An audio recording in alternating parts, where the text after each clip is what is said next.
I'd like to call the county delegation meeting to order, please. And we can get started. There is a copy of the agenda coming as well as the minutes of the last meeting. So we'll stand and do the Pledge of Allegiance. And perhaps Representative Knurk will lead us. I pledge allegiance to the flag of the United States of America and to the republic for which it stands, one nation, under God, indivisible, with liberty and justice for all.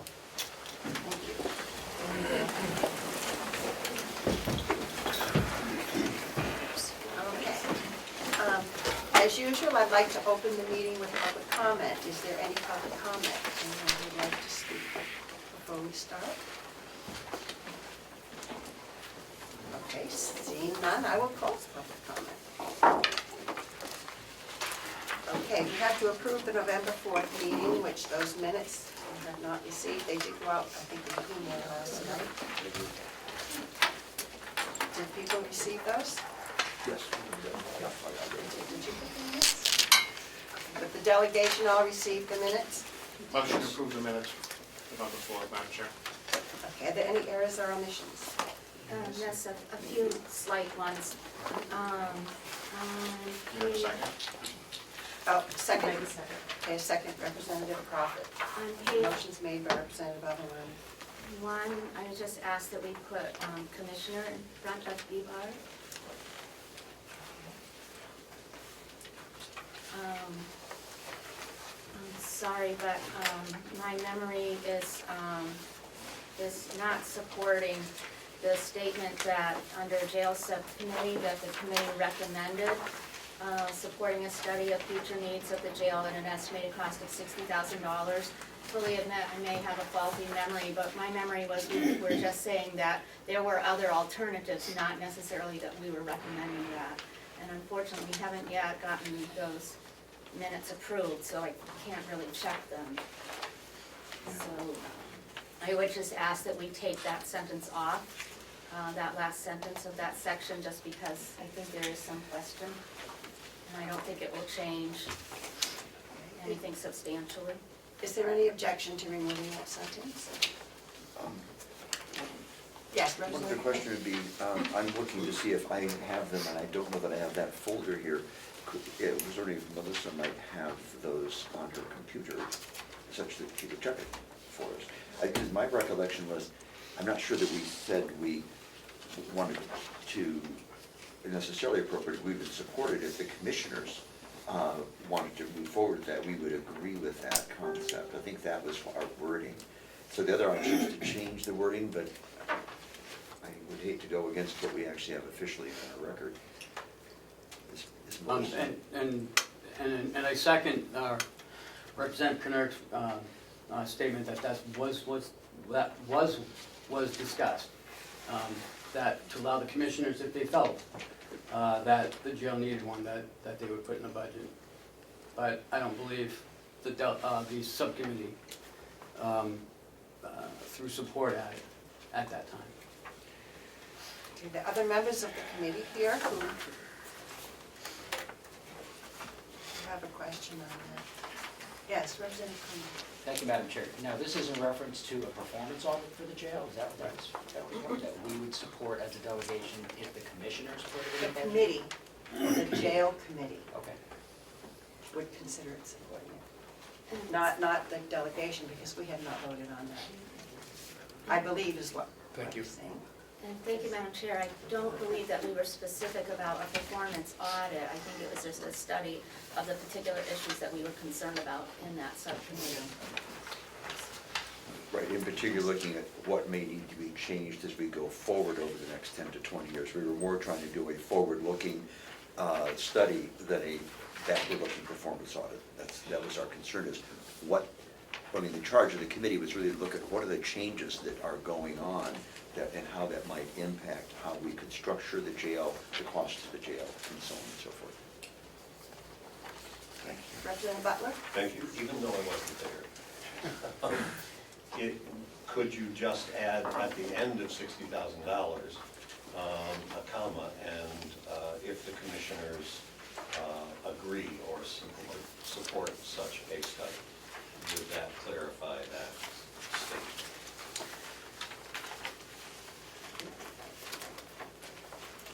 I think- Those are there? I think if proposed by, the commissioners, it would be a very quick way to say that. Would that be comfortable for you? Is that very fit with your recollection? I don't think we need to, get too hung up on it, but actually that doesn't really reflect my concern. My concern is the way the minutes are written now. It looks like we recommended spending this amount, and I don't want someone in the future to say, well, hey, that committee recommended it. How about a wording of, instead of recommend supporting, saying that the committee supports the study of the future needs if the commissioners wish to proceed? That way we haven't recommended it, we're just supporting it. I think it'd be a lot easier to remove the sentence, but I think I'll rest my case. Well, I guess my concern is that was sort of what we did decide at the end, is that we were comfortable moving ahead if they wished to do so, because we did not feel that we should be moving ahead any further as a small subcommittee. So this, otherwise, it sounds like we met and didn't come up with any ideas whatsoever. This was sort of our final thought about it. Who else? Let's see. Well, John, you were there. What's your thoughts? Yeah, I don't recall that we voted on recommending it or anything like that. Melissa, do you have the minutes from that last jail subcommittee meeting on your computer? I don't have them with me. That's right. They're on my drive, I sorry. can live with any solution here. I don't think it's enough worry to spend a lot more time on it. So I would defer to you. Okay, so are you comfortable with that wording like you just gave, that I hope somebody wrote down? Well, That- I can say that the committee supports a study of future needs of the jail at an estimated cost of $60,000 if the commissioners recommend it. That leaves it rather squishy, but that's where we were, it's Yes. rather squishy. But I think since the committee has said they're not meeting again on this Right. issue, I think that if that was the conclusion they came to, I think it's important that we have a statement made from this group. If It you're does not comfortable. mean that the delegation has approved that, it's the committee. Thank you, Madam Chair. So since we're now looking at the minutes of a delegation convention meeting, I would, again, strike that sentence where we have ambiguity and concern over, because we have the minutes of the actual meeting, which would reflect more accurately I'm what the, comfortable with that. what the decision of the committee was. Okay. So, what, can we have an approval of the minutes as presented with the correction made on that one sentence, to remove that sentence? So, Madam I Chair, think that there's might be the easiest way to do it, as Yes. long as we have a record of what your committee Yes. came up with. And there is one slight correction in addition to that, and that Okay. would just be, I would just request that we add title to the Register of Deeds when she's mentioned in the notes, because I am noticing that sometimes we refer to some people by title and not by others, and I think that we really need to show the same respect to people, regardless of what their elected or appointed position is. Okay, so we can make that adjustment in the minutes, did you put that, Melissa? Yes. Okay, is there no objection to that suggestion? Then can we accept the minutes with the two changes? Sorry. I'm sorry, I was getting two. Okay, the first was the title for Commissioner Bevard. Oh. Second was about the jail subcommittee minutes, and the third was adding the title for, right. So, okay, so that we're, I think I was putting the two titles together. That we to use respect, we would use the titles of the appropriate people, and the adjustment to the jail committee recommendation. Can I have a motion to accept the minutes with those two corrections? Three corrections, if we want to separate the title, two titles. Already had- You have a motion We and have a a second. motion on I the recommend floor it. in a second. Okay, all those in favor? Aye. Aye. Well, the motion was to accept the minutes. Did we accept the changes? That was what I asked. Was it to accept the minutes and also accept? To accept the minutes with the changes, is what I asked for. Okay, so we, all those in favor say aye. Aye. Thank you. All those opposed? Okay, thank you. The motion carries. Okay. The next item on the agenda was to approve the minutes of the Personnel Committee meeting. And I heard from Melissa last night that she had some question doing it. What the Personnel Committee met, what we did not hold a general meeting. The only thing that we did is we worked to develop procedures for a hearing. We had a request for hearing. We could find no procedures in the delegation records to utilize. So what we did is we had a co-op in Grafton County policies that we worked from, and the purpose of the meeting was to develop procedures, and we were trying to move as quickly as we could to be able to respond to the request. And we met and we worked with those drafts to develop a procedure. So we did not talk about the issue at hand at all. It was strictly on the procedures. And then we made quite a bit of progress. So essentially, when you take minutes, the minutes are, in my understanding, is to say what the issues were and what the decisions are that were made. And all we did was make changes to a draft. So the draft is actually our product, and we didn't complete it because the request for hearing was withdrawn. So we will get those minutes to you, but but Melissa said it was a 3-hour meeting, and we spent a lot of time working on it. And it was very difficult for her because it was just, we changed this wording to this wording, this wording to this wording. And so she did not have time to do it last night, so we will get it to you. But while we are together, I'm thinking that now that we do have time, I think that this is something the county should have. And I think it would be important for some work to continue on that. And maybe we would be able to, now with time, be able to use our human resource person, maybe with some other input, and develop a procedure for the county. So I am just wondering if that is something that the commissioners and that the delegation considers an important thing to do, to have available to us, so that if we get a request in the future, we can respond more quickly. And I think it's something we might discuss for a minute and think about. Thank you, Madam Chair. So there are two issues here. One is the minutes and one is the charge of the committee. So by law, the Personnel Committee consists of 3 particular people, and it does state that we need to come up with our rules of procedure. So that decision's been made for us. We do need to come up with rules of procedure, and I hope we will move forward on that. And then as to the minutes, under 91A, when a body holds a public meeting, that body is responsible for keeping those minutes. And one of the duties of that body is to approve those draft minutes. So approving those minutes would properly be done in a meeting of that committee. So the Personnel Committee should meet, and if it does nothing else, should just approve those minutes. But it's not a delegation decision to approve those minutes because it wasn't a meeting of the delegation. Representative Comeau. To go back to the draft minutes, do the draft minutes exist?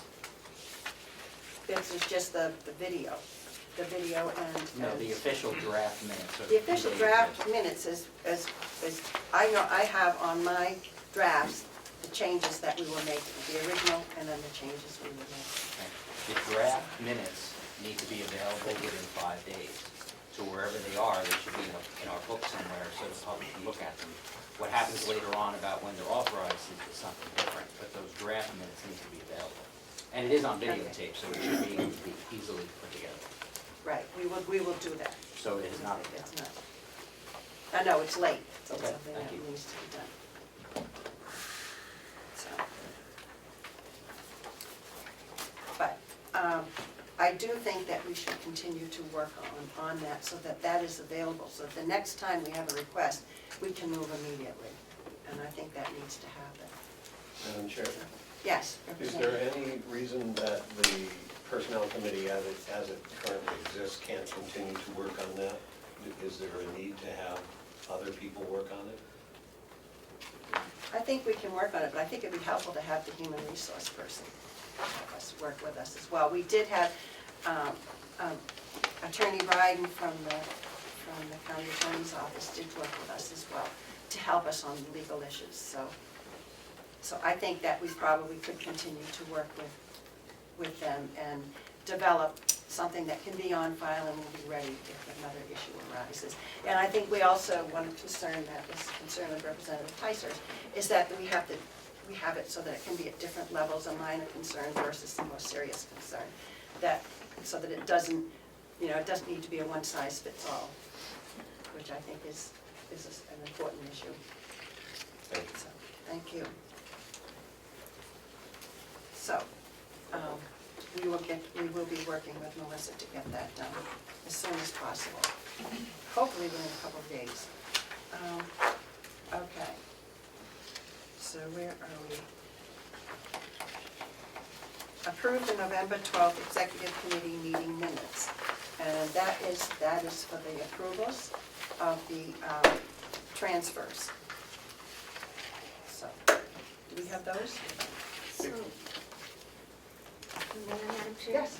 So I believe that would be a decision that would be made by the executive committee when the executive committee meets. Okay, thank you.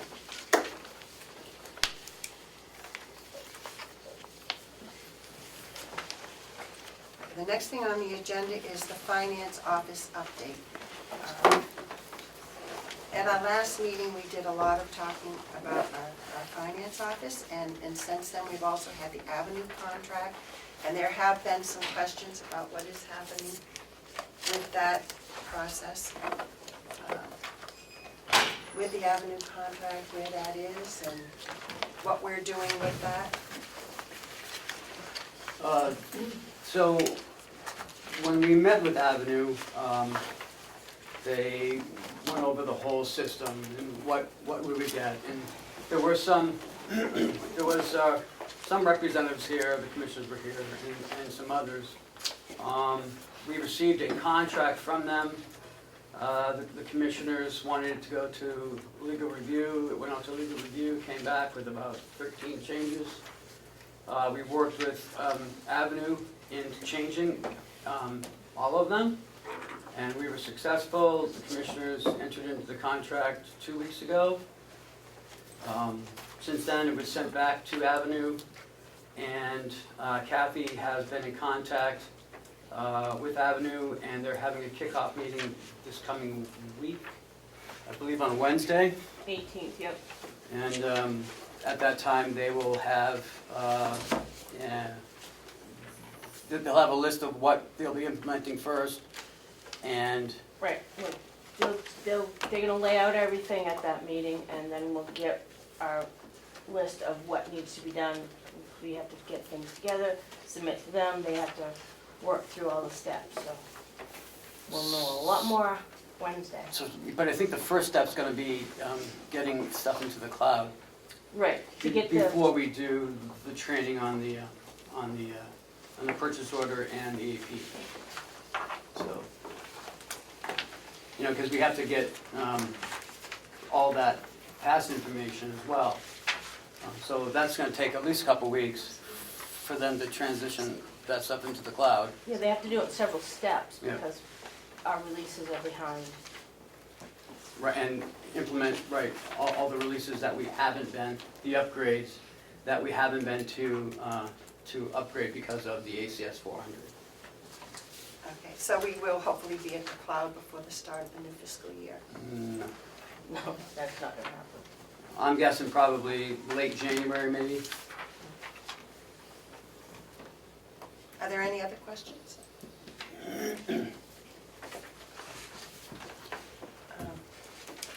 Okay, seeing as how, did you have a question? Me? No, I often have that expression.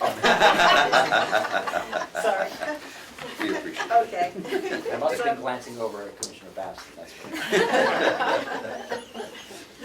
Okay, so, okay. Other question is on the consultant. Someone was going to be coming in to assist and to look at our systems and what we might do, because I'm hoping that we have some information from some of these things before we complete the budget, so we'll know what we're doing to more adequately fund whatever is needed. Yep, we had Scott Egan come in from Plaza in, yeah. He's a senior partner down there in that accounting firm.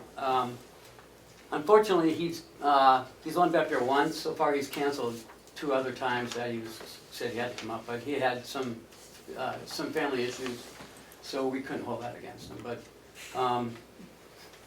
you know, he spent about 6 hours here last Wednesday, the Wednesday before, getting information, talking with the treasurer, myself, and the finance director. He's pulled information, he's pulled job descriptions, he's pulled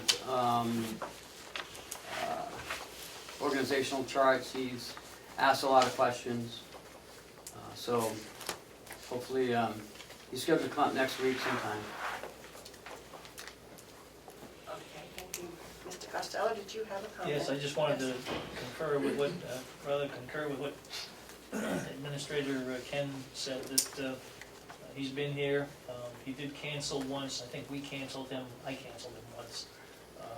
And he was due here yesterday, but he did have a family emergency, so those things do happen.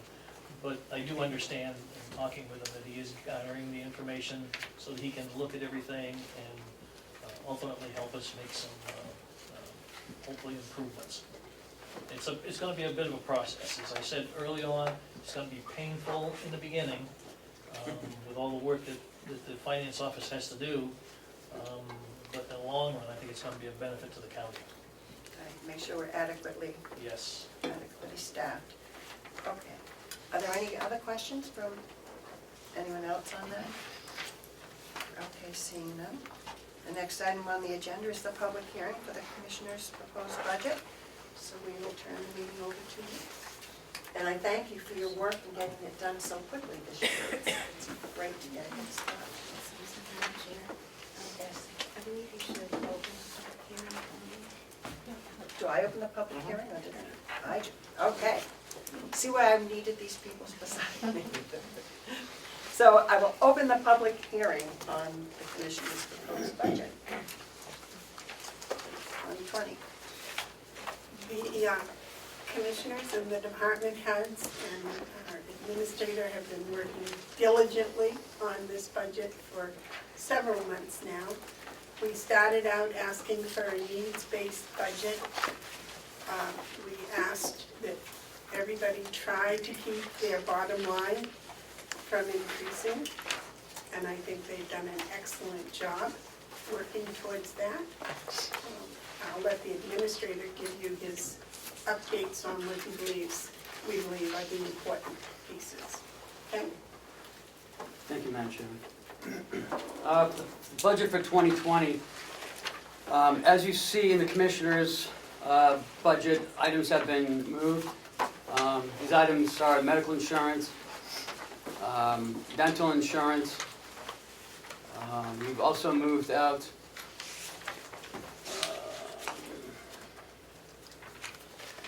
medical insurance, dental insurance. We moved all property and liability from the nursing home and this building, all workers' comp out of the nursing home and this building, and all unemployment into 4102, which is our special fees and services. That way we get a better look at how much we're really spending. Instead of going to 3 different budgets, finding out how much our medical's costing, we can look at one line and say, hey, it's at $2.9 million. We also, as you know, we had some holidays this year on workers' comp and on property and liability. And I don't think we'll see those again next year, but we never know. We did move, we did put in the 4102,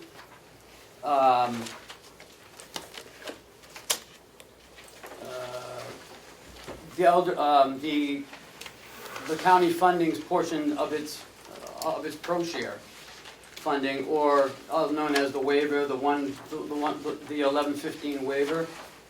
We put 166,000 in there to support the IDNs. We're currently, as I brought to you in September, we're currently in negotiations with the IDNs about how we're going to fund them. We came up with a formula of funding, as I told you in September, funding actual lives that are in Carroll County that we're responsible for as far as the Medicaid recipients, which is about $432,000. We have about 8,100 lives in Carroll County that go to the IDNs. There are some counties to the south of us that have budgeted $1 and will not spend more than $1. That is Rockingham County. Coas County is waiting to see where everyone else goes. Merrimack is funding the same amount they funded last year. So we are no further in December than we were in September. We did have the IDN come in to the commissioners meeting a few weeks ago, gave a presentation.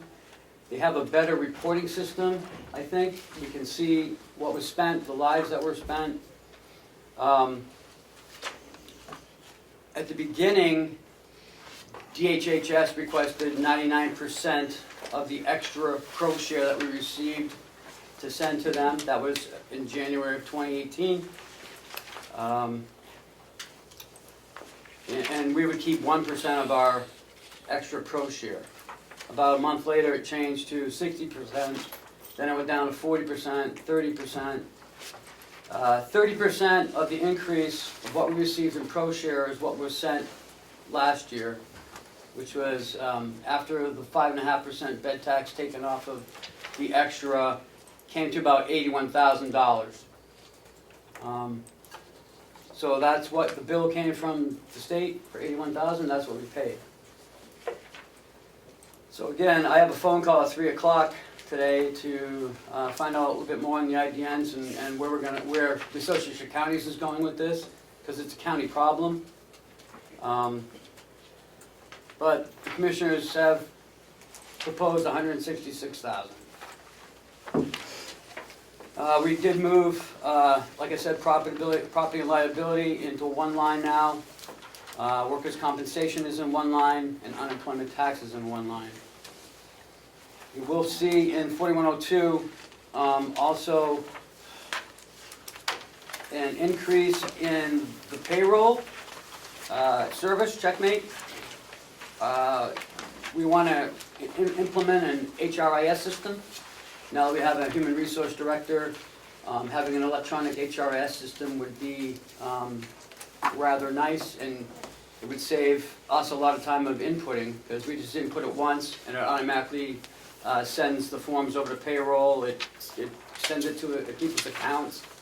Currently we're doing it by paper, so we have many files all stuffed with paper. This way it would all be electronic, and I think it's $16,000 additional dollars for that. And also in 4102 we have the Hales location pilot repayment of $48,000. Hales location, as you know, is an unincorporated place, is overseen by the Board of Commissioners, who act as their selectmen. As most of you know, over the past years, all the pilot money from the feds came to the county with no explanation, and all the years it was deposited into the county general fund. Conway 2 years ago requested it and changed it through the Bureau of Lands Management, so now they get their pilot directly from them. Hales location is a different story. Hales location is unincorporated place. They don't have their own EIN number. They have been using the counties for all these years, and they're actively trying to get an EIN number. Now, the treasurer is having difficulty, because it's all, has to be done electronically, and I guess, Joe, you can chime in, that it needs They- someone's social security number. If I may, Madam Chair, Yes.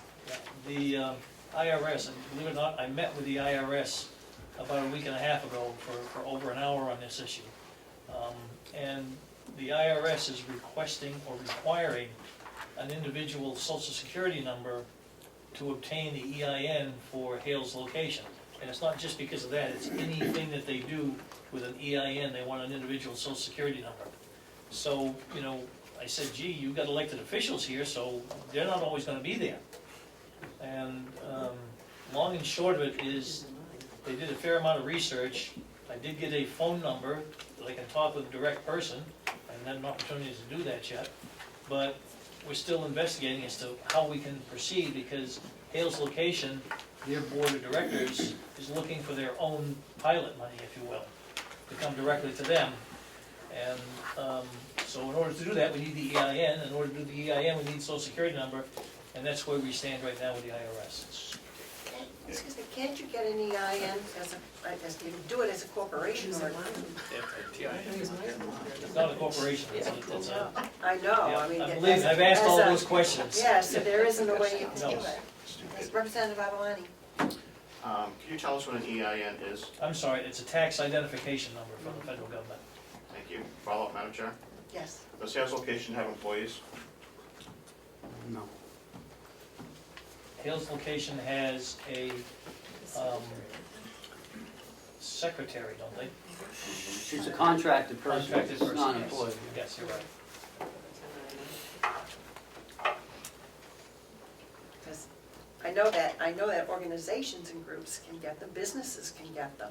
Yeah, it's But not considered a towns business either. Well, I've got a stack of paper about that. Unincorporated places can. Well, they're not a town, they're They're nothing. unincorporated. Nothing, yeah. Maybe they need to incorporate. Yeah, if they want the pilot money, then they can become a town. Yes. Not a Yes. bad If idea. I may, Yes. Madam Chair? Yes. Yeah, I think what, I haven't got to this point yet, but I think what we're gonna end up recommending to them is if they want their direct pilot money, then somebody from their board of directors will have to provide a social security number, and then we will get the EIN. I think that's very difficult to Yes. an individual. You But can't- that's an association, Joe, you can't, I Yeah. don't think you can do that. Well, that's the way the IRS is talking about it. I don't know why the IRS would. Directors of the commission is on it. Yeah, that's right. Yes, We seem to Representative. have gotten off the subject before I got to ask my question or make my comment. My subcommittee looks like it has 12 line items that were consolidated into my subcommittee. Those being 4102.014, 4102.016, 8 of them under 4198, 9100.099, and 9160.099.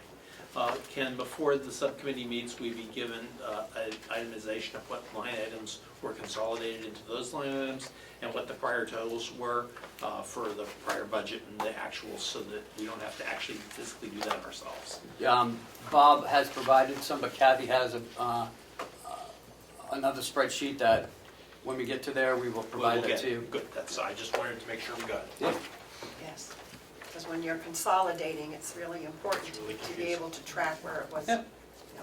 ongoing. And that was one of the first things that the commissioners wanted, was to make sure that everyone saw where everything went, so we needed a map.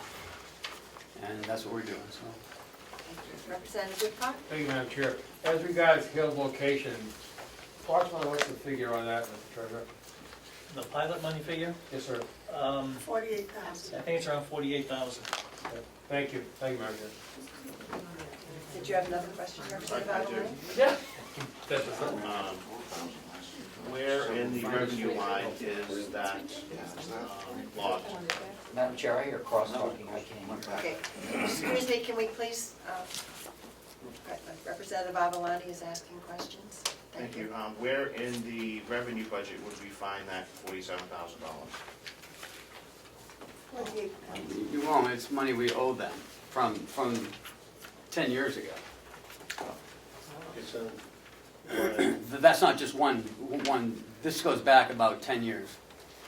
They get about 5,000 5,000, 6,000 a year. Madam Chair. Yes, Can the Representative administrator Comeau. just really quickly, just for everybody, what is a pilot and what does that mean? What- Pilot is a payment in lieu of taxes. They have some federal land in Hales location that the government won't pay taxes on it, but they'll give you some money for it. You know, it's not the value of the land, it's just saying, here's a piece of some money, you know, we don't wanna pay the whole amount, so we'll just pay you this. And you know, it's all it is, it's just a token. Really, 6,000, Chair, if I they've may. got like 100,000 acres in there, in Hales. Yes, I think what they call it is a payment in lieu of taxes. Yeah. That's what I said. yes, Yeah. yes.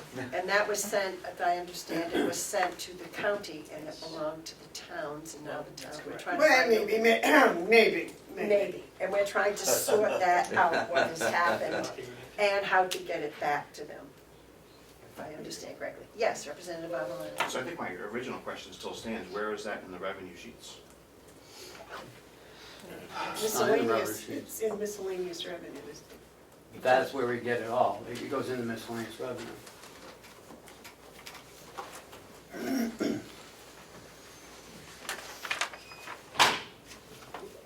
Representative Thank Ticehurst. you, Madam Chair. So, am I understanding what you're telling us is that this is money that we received in previous years, and we're going to pay out this year, this coming year, and that's why we're not seeing it as a revenue Right. figure? Can I ask a question? Yes, Representative Marsh. Thank you, Madam Chair. In previous years, when we allegedly received this money from the federal government for this location, did we not in fact have expenses that we paid on behalf of this location? Since in fact they can't actually pay anything themselves, since they don't actually legally exist and don't have a tax ID number. Yes, yes, and that's an expense and also in the revenue, because we get the 9,000 from them. So we have paid expenses for them in the past. We have paid expenses for them? No, they give us the money. We don't give them the money. It's very confusing. Yes. Well, there's two things going on here. One is, they pay the commissioners $9,000 a year for managing that little unincorporated place. It's $9,000. And they've done that since day one. When the payment in lieu of taxes came in, it comes in, here's Carroll County's money, didn't say what it was for, who it's from, and we got Carroll's, we got Conway's and Hale's location. But it came to Carroll County, endorsed to Carroll County, this is your money. Yeah. But Conway suggested that it was their money, and they actually had documentation to say that it was their money. But the federal government will not say whose money it is. We've tried. We've They tried to. say it's Carroll County's. Right, they say it's Carroll County's money. We've been trying for this for 2 years, and we're no further, well, we are a little further. I mean, Conway now gets their money directly from the feds, so I guess we're a little further. But it's very convoluted, it's very, I don't understand how they can even do that, but. Yes, If I may, Representative Marsh, if I heard your question correctly, you were asking about Hale's location itself? Yes. And do we pay them? Actually, Hale's location, the people who live in Hale's location pay taxes to the non-incorporated town called Hale's location. And out of those taxes, they pay their obligations, which includes school, fire protection, police protection, and so forth. In addition, they pay the county $9,000, as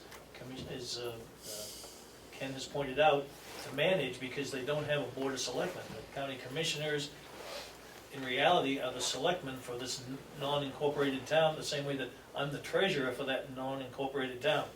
So there is a separate account for Hale's location. And so the question is, well, how do they have an account in a bank without an EIN or a tax ID? And the answer is they've been using the counties. So now it comes to the point where Hale's location has to have their own tax ID number, or EIN. And that's the process we're working through. But they do have their own budget that the commissioners approve, as a non-incorporated town. So it is convoluted, but it is a separate entity, but it really doesn't exist as a corporation. Let me ask a Representative follow-up Marsh. Yes, so in that case, since this money, all the money that's paid to this location is paid to the county under the county's tax ID number, could not the county decide to pay this pilot money to the county's tax ID number and resolve this dispute for all these past years by just paying it to ourselves? May I respond? Yes. The answer to that is the residents of Hales location want their own pilot money now. And this came about because the town of Conway decided they wanted their own pilot money. And so the residents of Hales location said, well, wait a minute, we have pilot money coming too, don't we? And all these years it's come into the county because we had no idea where it was supposed to go. There was no breakdown when this money came from the federal government. So you can see the issue that we've been dealing with, I'm sure. And we're getting it resolved slowly, but Representative Avaloni. Thank you, Madam Chair. Do they contract for police services? they No. do. No, they don't. I'm sorry, I answered. No. I've gotten two different answers. Yes. I think the sheriff. That would be no. There's no contract. That's correct. So essentially, we Follow up? cover it, yes. Fire protection is contracted in? Yes, fire and ambulance. Thank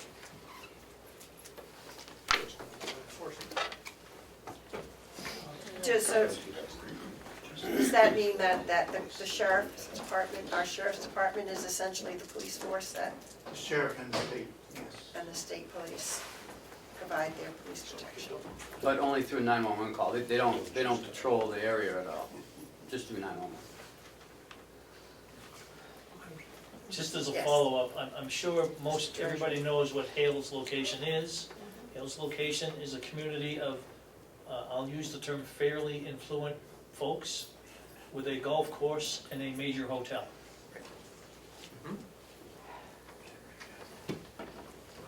In 100 homes. And 100 homes. 100 homes. Yes, Representative Woodcock. Madam Chair, as regards Hill location, if in fact that money is found to be aligned with the Conway issue, where is that deficit of $48,000 going to be in the budget? Can you answer that I question? don't understand what you said. What line? What line? Simplified, Mr. Administrator, if in fact it's found that the Hill location is due to receive back payment for the last 8 or 10 years of accumulated money that's come to the county, da-da-da-da, where would that payment in this budget be found? On page 3, at the bottom.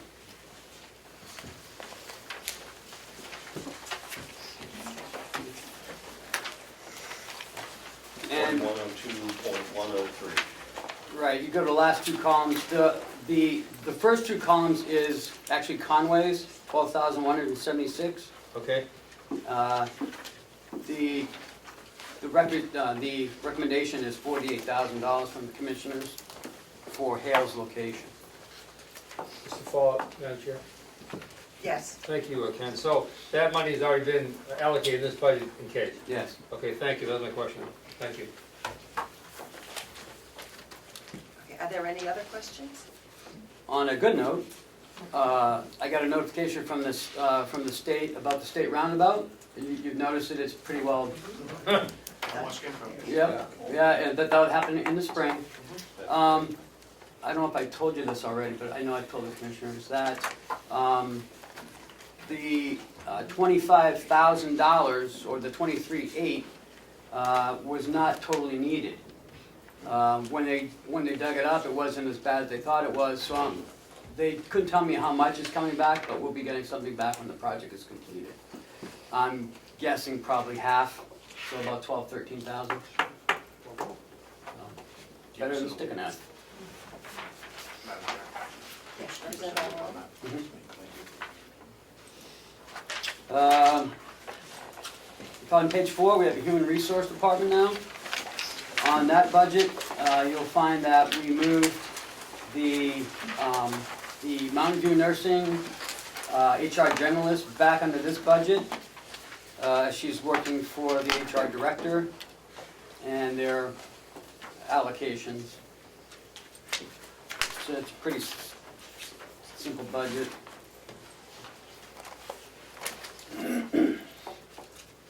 On page 5, you got the county attorneys. Not a lot of changes there. I mean, there's some increases, but not a heck of a lot. Excuse me one moment. Yes, Commissioner. When we had our last meeting, Mr. Robichaud, we put in, back in 017, Mhm. education conferences, Yep. if you remember. Yep. And you said you would take care of that first, and I see it's not in there. It's not there, it has to go back to the subcommittee. You had already voted on that line, so I can't change the vote. That was after we I had think, voted on it. didn't we re-vote? No, I thought we had added $1,200 to that line before we voted. no. I asked Melissa for all the votes and specifically that one, and so I'm sure the subcommittee will add that. But I can't change any commissioner votes, unfortunately. Page 6, victim services.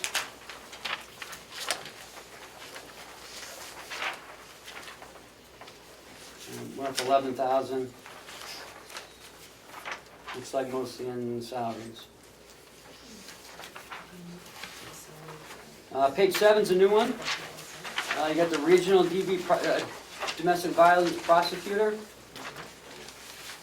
You got a prosecutor at 62.5, and we have, and it looks like office help for 33,280 with retirement and everything else. 120, 122. That's a new addition this year. The commissioners were very much in favor of this. There was also another one for, County solicitor. yep, for a county solicitor, but that didn't seem that was going to happen this year. Registry of Deeds. Quick question. Yep. How is that integrated as a separate office? It's not a part of the county attorney's office? Yeah. It is? Oh, yeah, it falls under the county attorney. Okay, Absolutely. separate budget line. Right, just like the victim witness has a separate budget, that'll be a separate budget. Thank you, But the purview is under the county attorney. thank you. Yes, just a quick question, is the regional domestic violence prosecutor a full-time job? Yes. For It'll start as soon as the allocation starts. At 33,000 now? Well, I'm sure it's like it might be a secretary's position. Yeah, the prosecutor's the next one. Right, the prosecutor's the next one at 62.3. 008 is the prosecutor. Oh, I get it, got it, okay, thanks. Right. Still pretty cheap for Next, page 8, register of deeds. Not a big increase, actually, there's a decrease. The registrar was looking for $600,000 this year, as you'll see, for archival records maintenance. Commissioners thought that $300,000 would still be a good number to go. Yes. I just got news this morning, or actually yesterday, that the Registry of Deeds has and is going to exceed her revenue for this year, what she had budgeted for this year for revenue. And she has requested that you think about the delegation, think about it, and in subcommittee, raising that amount from the $300,000 the commissioners approved to $500,000. And, this has been a very up and down year for her, so she wasn't quite sure that she was actually going to make revenue, but she is, and she's surpassing it by quite a bit. If she continues at this rate, she needs $30,000 to make her budget. And if she continues to go what she got last month, she'll have an additional 70,000. It's more than that, I was wondering, just. No, I don't think so.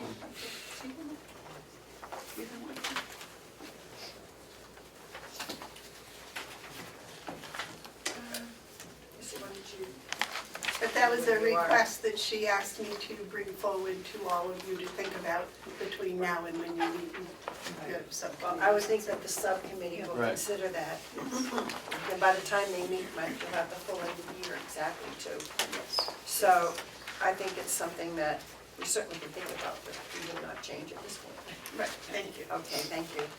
Next is 9, Sheriff's Department. I think you'll find that this is one of the greatest budgets ever put together.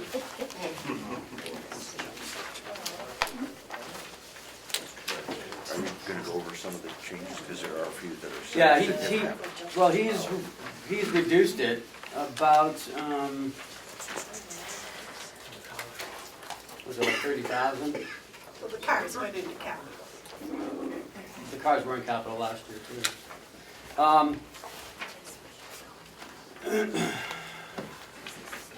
I'm speaking particularly, yes. I'm Yes, speaking ma'am. particularly of line 002 and 003, where administrative salaries went up and details went up a significant amount between the 2018, or what would seem to be the projected 19, and what was requested and approved by the commissioners. Curious about what that increase is about? You have to ask the sheriff. It's about your details. Details and It increased. town agreements both. Substantially. Oh, Details did not, they're the same as last year. And the town agreements went up because we're raising both Albany and Eaton by Yeah, I'm $5 sorry. per hour I to have the one call. standard My market error. retail rate. Yes, 65 my to $70. error.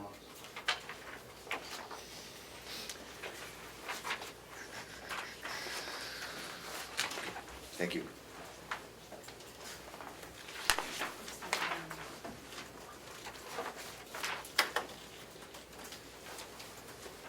any other questions on the sheriff? Or next is dispatch, number 11.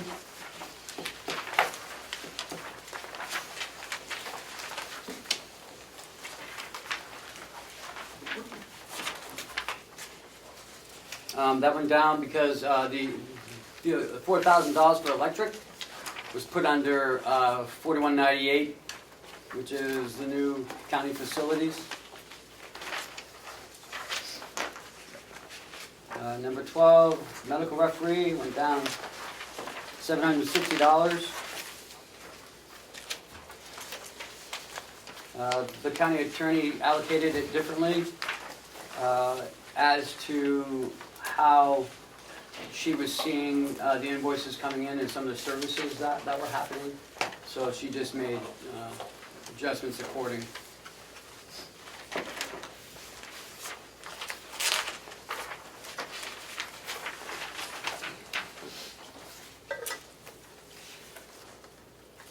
May I ask a question? Because in my little binder, page 12 does not exist, but that still is in my purview, correct? No, that's under the county attorney. That's stated the attorney, Yeah. thank you. Okay, now I know why. Okay. Any more questions? 13.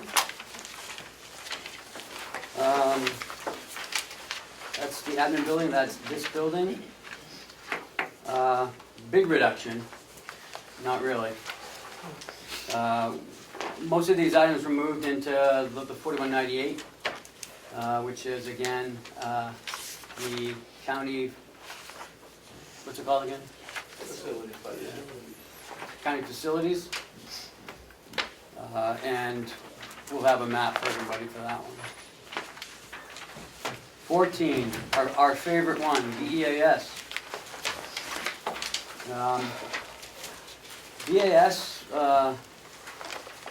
went up this year. We're gonna have to transfer some money into that line. And I did another 200,000. But when we get to this to this budget, we'll see exactly where we are and we'll see exactly where it's gonna go. In July, it goes up because it's on the state year. So the first 6 months are lower, the other 6 months is where you see the increase. So we'll have to readjust that. DPW, page 15. 9,000 was taken out for electric. And pretty much,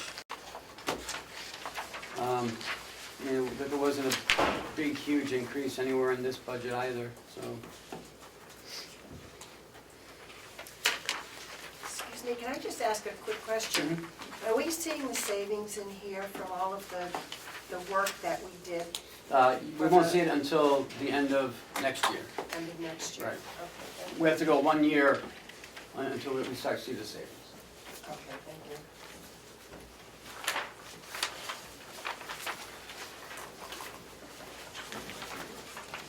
But remember, it is guaranteed, so. Representative Avalon? Sir? Thank you, Madam Chair. Will we get given updates on that throughout in our quarterlies, right, where we are on that? Yep, we are, I can tell you right now, we're pretty much at the end here. They're just doing mostly, yeah, go ahead. Good morning. Yeah, the Stevens project is winding down. They've got a few things left to do, some control work and a couple of small HVAC things that they're finishing up, but they're pretty much wound up. We've a $3.5 million contract. We've got about $150,000 left to pay them. What has been most surprising is at the beginning of this project, they had anticipated getting us about $90,000 in incentives back from Eversource. We're expecting a check this week or next week for another $50,000, which will bring our total incentives up to around $170,000 that the county has received back from this project, which is fantastic. We're already realizing energy savings, but we won't be able to generate those numbers, like Ken said, until about a year into the project. So everything's gone well. We're saving money. And right now, they're having I guess, the machines, if you want to say that, learn our routines of when they turn off, turn Yeah, that's turn part of the on. control. It's logical control. It's it learns how the building works. Yeah. Makes adjustments on its own accordingly. Okay, thank you. Yes, Representative Woodcock? Just a question for the administrator. Ken, so this, from the 9,000 on electric on DPW, that also go what, to 4198? Yes. Thank you. Representative Marsh? I have a question, I'm not sure when I should ask this, because it's just not clear to me, and I don't think it was clarified in what you said. Can you explain to me the difference between line item 4102.076, which comes under my committee, and line items 6100.025 and 6100.027 that come under Representative Knurk's committee? I don't know Can you what give those us the numbers are. page number that'll make it a little bit faster? One of them is inmate medical expense, and the other are the physicians and supplies and physician expense for the jail. I don't understand the distinction that we're Can you making. give the page to, so I can find it faster? The two jail lines are on page 18, and the other line is in the 4100 section. So, you're talking about the inmate medical fund? Yes. How is that different from the physicians, supplies, and doctor's expenses that we're already allocating from the jail? The commissioners put in like a contingency fund for the inmate medical. And it has to be over $5,000. And the money has to be requested from Jason to the commissioners and then from the commissioners to the delegation or the line item transfer committee. So that, we're not able to use that 60,000 for nilly-willy stuff. It's for expenses, one-time expenses that go over $5,000. We thought that we've had it a few years ago, and they wanted to bring it back. And now that I found the right page, can you tell me again now what that line is that I'm on page 18 with you? The two on your committee would be 6100-025 and 027. Oh, yeah, okay, And this contingency fund is 4102-076. yes. They just want to take it out of the jail budget and put it there. Okay?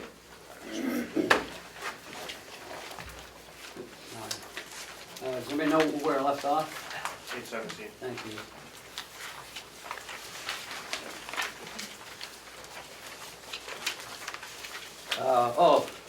Here's 4198, the county facilities. All these different line items have come from all the different budgets. So now we know that, you know, we're gonna spend $326,000 in propane, 410 electric. And we'll be able to see the savings as we go through the year with this, as opposed to coming out of each different budget.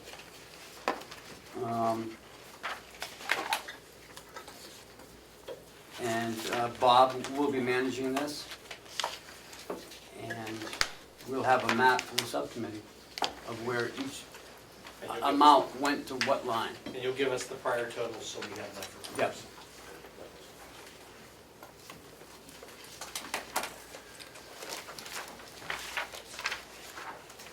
Representative Avalon? Thank you, Madam Chair. Is this for just the facilities of electric, propane, power, vehicle expense? Shouldn't we put the septic removal and items like that, trash removal and everything else in there as well? That is in there. Fees and services. And septic removal? Yes, same line. Yep.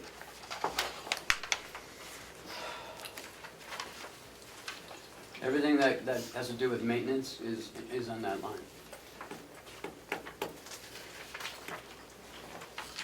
Follow-up, Madam Chair? Yes. In the DPW, there is septic removal as well. Sewer plant. The sewer plant is, treat that differently than we do the septic tanks at the buildings. Excuse me, right, standing up, so you can Sorry. answer. I believe that that's for Will's sewer plant, and we treat the sewer plant differently than we do the individual septic tanks in each building, which I'm taking care of. Will is taking care of his sewer plant. I don't manage Will's sewer plant. Thank you. Thank you. Madam Chair. Thank you. 18, House of Corrections.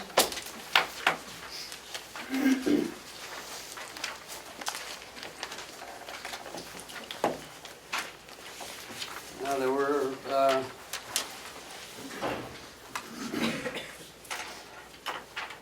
there were some things taken out of his as well.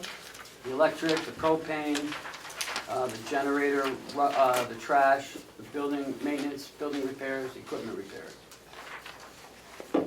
Also his medical insurance and his dental insurance was brought under 4102. Yes, I want to point out, that's for our employees only, not for the inmates, the insurance, the medical. What was taken out? Right. Oh yeah, it's only employees that, Okay, just so that's all employees. yeah, because they don't get, the inmates don't get medical insurance, they get. Free medical. Right. Right. Representative Knurr? Yes, next question on line 6100.018, Medicare expense. What is Medicare expense? Medicare is it comes out of the employee's check at 1.45% of their Got it. gross.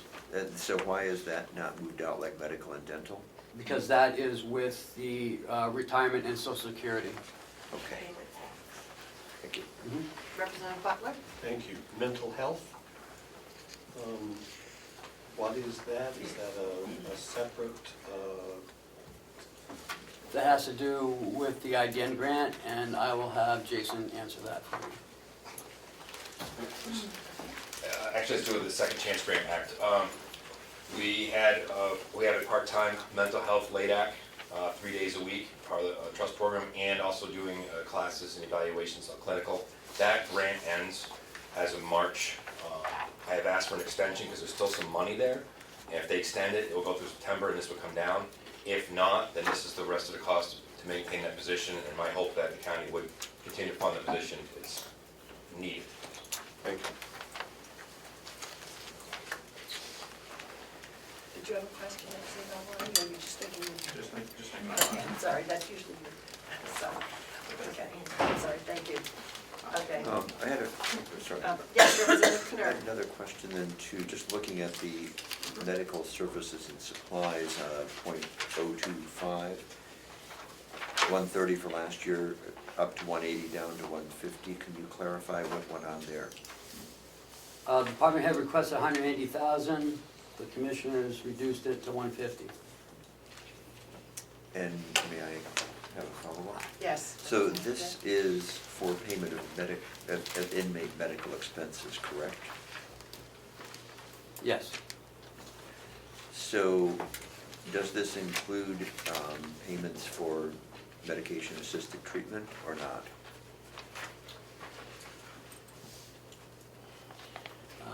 Jason? Will depend on the answer, I guess. There is some money in there for it. Estimate about 180 grand for total with Medicaid-assisted treatment in it. It's a guess. Right now we have 9 people on it and more people behind it going, so there is some money towards it, yes.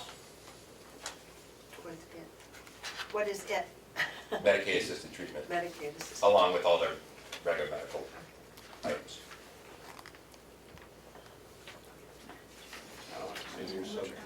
Okay, Representative Woodcock. We'll work on that. Thank you, Madam Chair. Can I just ask the commissioners where they perceive the reduction is going to come from, the $30,000? If I may. Yes. That was part of the 60,000 that we put in the emergency fund. So it's not a reduction? Not as such, because we put 60,000 in the emergency fund, so it's actually, that would increase the overall 30,000. Are there any further questions? Yes. It's just hard to figure out exactly what it costs for this particular department to run when you take out all the other things, the electric, propane, equipment. Because if you look at it, it looks like it's down, but you're not including those other factors. Right. It's an adjustment for us, and to see that, because to know when it's going up and down, when whole sections have been taken out of the budget, so just by line item we can tell. Right, and we want to be clear that you know, not all budgets have heat and electric, and you know, it's just certain departments have it in it. So to get a true cost of all departments, the commissioners thought that, hey, let's put it all into a county. Well, I understand it. It's Right. just going to be an adjustment for us. Yeah. Yeah. And what we're looking at. Thank you. But the Representative follow-up to Representative McDonald's point, I mean, it does still make it hard because you're looking to compare a final number that included and a number that doesn't. I guess we can probably go back to the previous, but I'm wondering, and this may follow up on what Representative Marsh earlier asked, if we could just have information, well, I guess we do, we have the information about what was in the revised budget, so we could use that. We just don't know what the increase would otherwise be, but maybe that's irrelevant to our work anyway. Well, all right, I'll buy it. We didn't increase any propane electric lines. Those lines remained the same from 19 over to 20. Okay, thank you. They were not adjusted, they were not increased at all. Okay. Thank you. Madam Chair? Okay, yes, Representative. Can I go back to the reduction in the medical service, the $60,000 emergency fund? And Heather, I know they briefly touched on it a few minutes ago. Could you explain, I'm having a hard time understanding why we're reducing a budget $30,000 in medical services and then say we're creating a $60,000 emergency fund. It doesn't seem to, I don't understand it. Did I understand correctly, the emergency fund would be, have to go back to each transfer? Like you said earlier? Would you like to answer that? Thank you. If we have an inmate whose medical bills go beyond $5,000, and we see it's going to get very large, then what Jason would come to the commissioners and say, we have this person who's very ill and this is what it looks like it's going. And then we would come to the delegation and say, we need to transfer money out of the $60,000 emergency fund.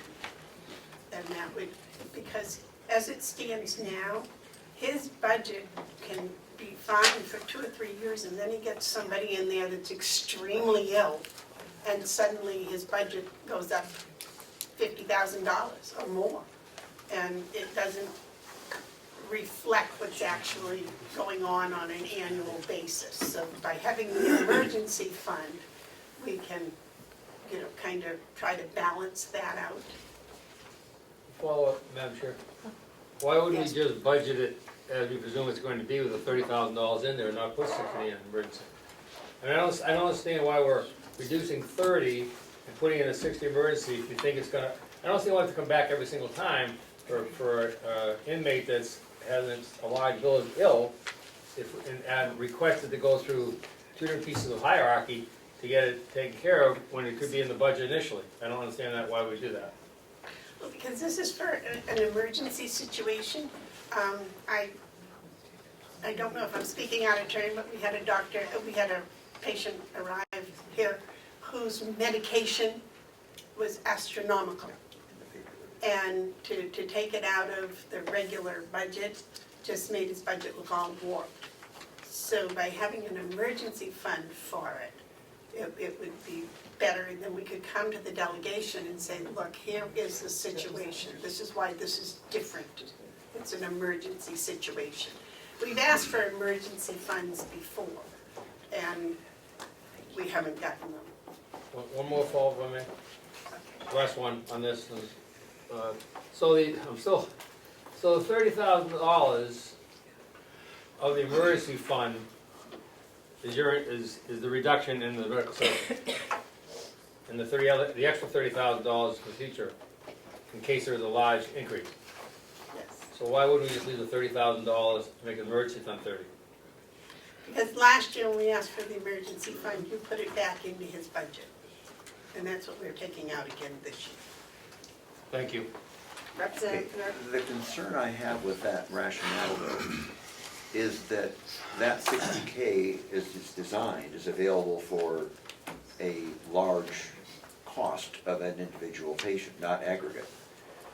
So we're cutting down what we have available to treat in an aggregate.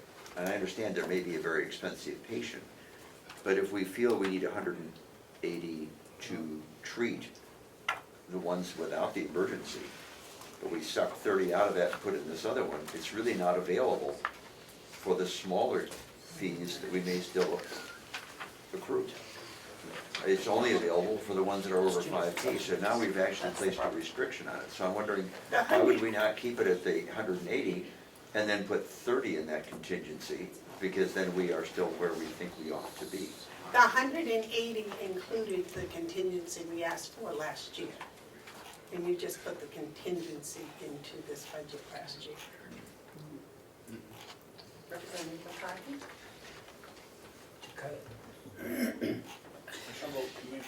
Commissioner, I'm sorry. It's okay, I'm sorry.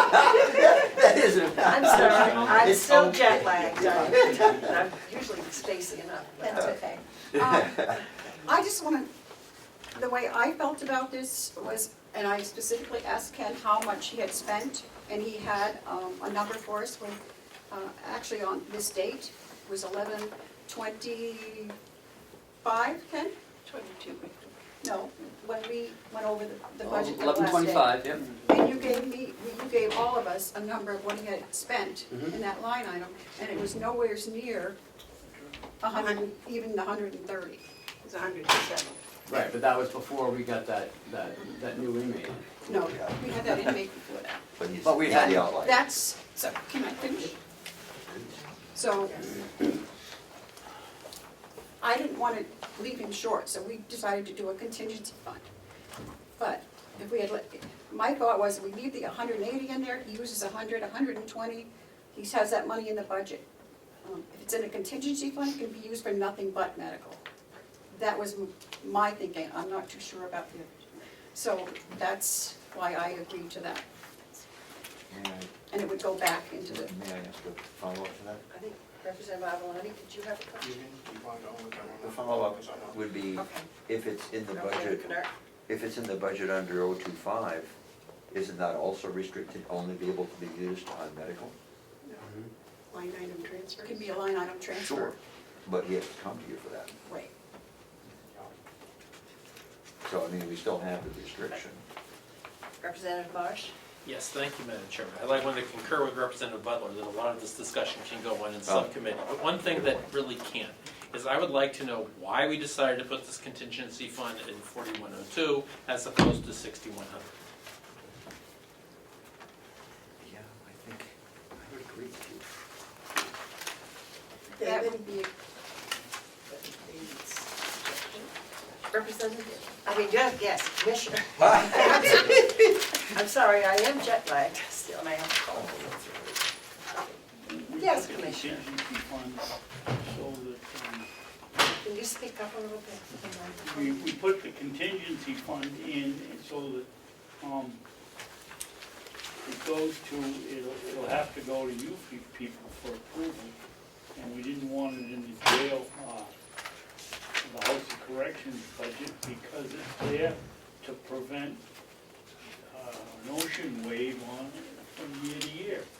And if it gets used, it gets used. We looked at this and it's, if you use the 9, divide by 9 and multiply by 12, we came up with around $112,000 left for actually spent this year. So we took some of that out, and then this medical contingency fund was, as Terry said, it was a completely different issue that wasn't connected with medical in the facility at all on a day-to-day basis.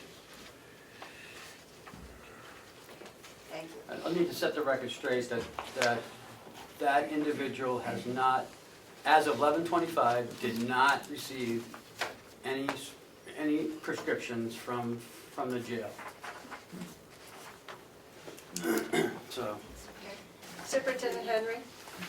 Just clarify a couple of things. Commissioner McCarthy is right, when that came out, that person had not been billed for that medication. As for taking a look at a snapshot when you look at the budget, you understand hospitals and everything else, they're about a month behind of billing.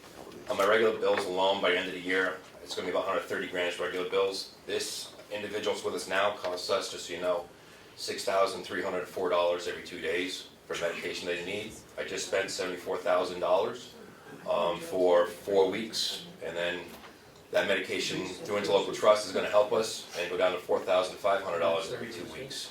And this person will be us for a while because we're pre-trial, and the county attorney's trying to help us out with the court and see what we can do. Well, I emailed you and said you. I understand.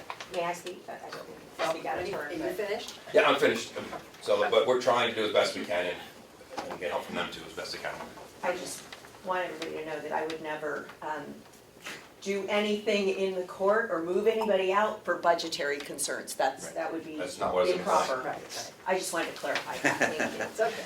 And that's not what I was implying to the county attorney. I said I sent an email asking if there's any help to expedite. That's all I said. So county attorney is not what I was trying to say. Okay, thank you. Representative Avaloni? Thank you, Madam Chair.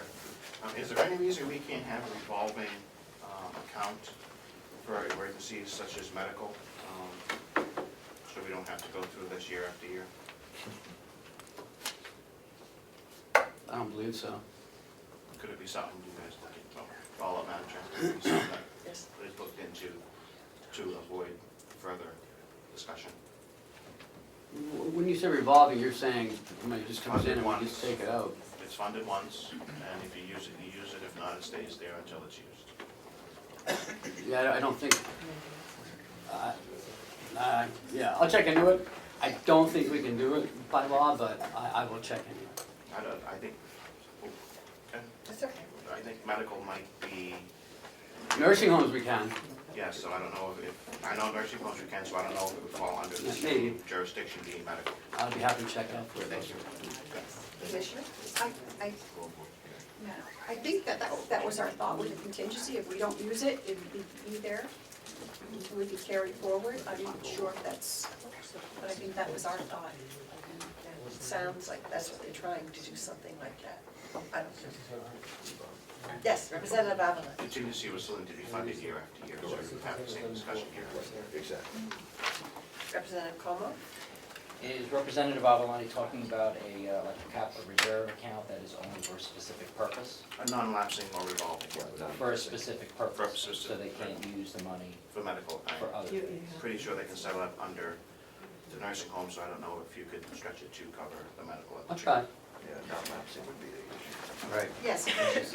May I ask all of the representatives here to consider coming up with some legislation so that the taxpayers of each county are not faced with these expenses for the residents of our House of Corrections? Yes. Thank you. I've been doing that for years. Yes. Thank you, Representative Madam Chair. Icer. So I appreciate the request, but I also want to point out that by changing things on the federal level so that inmates could continue on Medicaid, that would have a huge impact on evening things out for taxpayers. Yes. Is there any more discussion on this issue? Let's move on. Okay, Yeah. we can move on. Beating that to death. Yes. Please. Page 20, IT. Page 2 again. Page her back on. Page 20, I Thank think.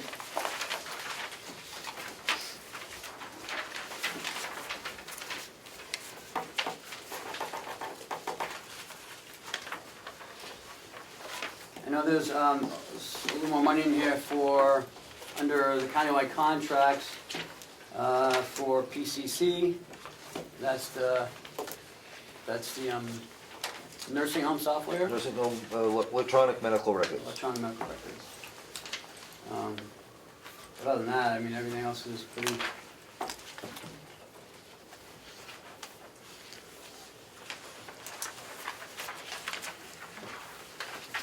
Representative Comeau. During one of the commissioners' meetings, you had your IT department head come in and offer a proposal to add 4 TV monitors to this room and other things for $6,000. Is that still in this budget? no, that's in the capital. That's in the capital budget. Are there any further questions? Ms. Melissa? A clarification, is the adding redundancy in the IT budget, or is that in the capital? I think it's in the IT budget. It's, well, it's in the capital budget that I put forward. So they're both in the capital budget. They're in the capital. Thank you. Thank you. UNH co-op extension, they requested a 3% increase.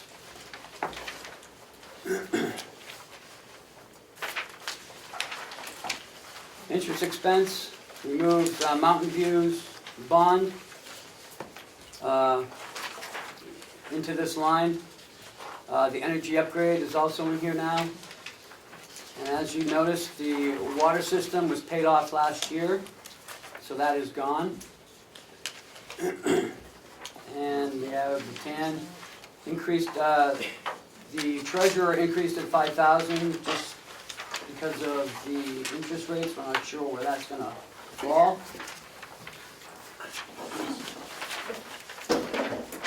Page 23, long-term debt, nursing home.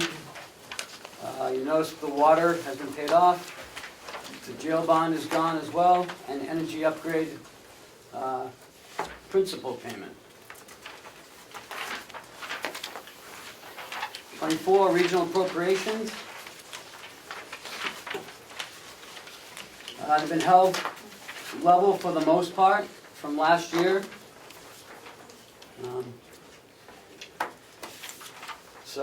And some, Mount Washington Valley Recovery did not receive any funding, neither did End 68 Hours of Hunger.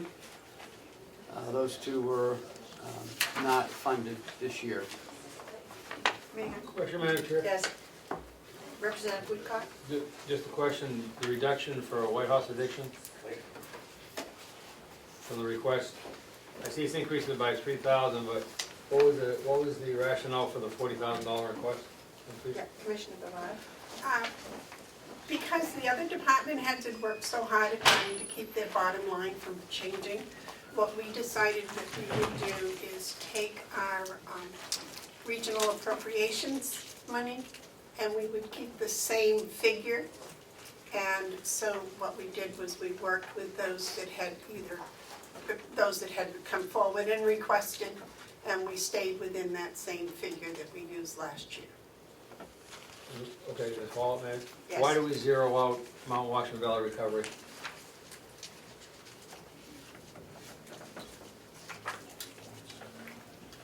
I believe that they had come to us with an emergency furnace problem. Fuel problem. And it was an emergency situation, and we gave them the emergency money a year ago. But it was not to be an extended thing, it was just that, at the time, it was an emergency. And that's why the budget before jacked up? Yeah. Okay, thank you, Minister. Madam Chair, just as a point, all of the regional appropriations, original requests are in your binder. Thank So you. you can review what they were asking for this year. Thank you. You're welcome. Are there any further questions? Yes, Representative Comeau. Thank you, Madam Chair. About the Whitehorse Addiction Center, years back, the delegation required there be one appropriation, one amount given to them from the county only, but is Whitehorse now going to all the towns individually and also asking for funds? I'm not sure in every one of them. If I may. Yes. That was explained. What happens is we're doing, our money goes for their independent, the IOPs. The other monies that they might go to the town for are for other things not related to that, such as maybe clothing or food or transportation, things of those nature that we're not dealing with. It's my understanding that our money is earmarked for that individual outpatient program and the opiate, alcohol addiction type problems. Yes, Representative Comeau. Do the commissioners receive some type of an audit trail so you know that the money's only being used for those things in your report? We get a report every month. Every quarter. Every quarter, a very detailed report, and the doors are open anytime any of us wish to go down and see what's going on and whatever, but, Mitch was here, he's on your film, if anyone would like to hear exactly what they are doing. Thank you. Representative Woodcock? Thank you, just one more question on this line. The department chair, according to this, for the retired senior volunteer program, the department chair has put in a request for 40, for 70, and they went up to 75. What was the rationale to increase it? I'm looking at, we reduced White Horse Addiction, or reduced conservation, and we eliminated Mount Washington Valley Recovery, but we increased that by, the chair increased that by, the commissioners by 5,000. What was the rationale for that? Do you want to address that, David? Okay. Representative Woodcock, we get a very extensive report from RSVP, and they do, a lot of their work is voluntary or all voluntary, and we don't get charged. If we were going to use our own facility or something, we'd be paying for it. They've got one volunteer that works over 2,080 hours a year's work. Gentleman does more than that. And we just thought it was a very cost-effective way to help the residents of Carroll County rather than doing it ourselves and putting it on. Yes. And I just want to put it for the record that I am on the board of RSVP, but I abstained from any voting on this, so I just wanted everyone to know that, or any discussion about it, so. Thank you. Are there any further questions on this page? Carry on. Capital reserves. This is for the water tower. RSA 3435(7) says that the counties can do, 35(1), the counties can do a capital reserve. Then we go to 35(7), it says water departments, any water works or sewer department of a city or town must utilize the revenue generated as their capital reserve.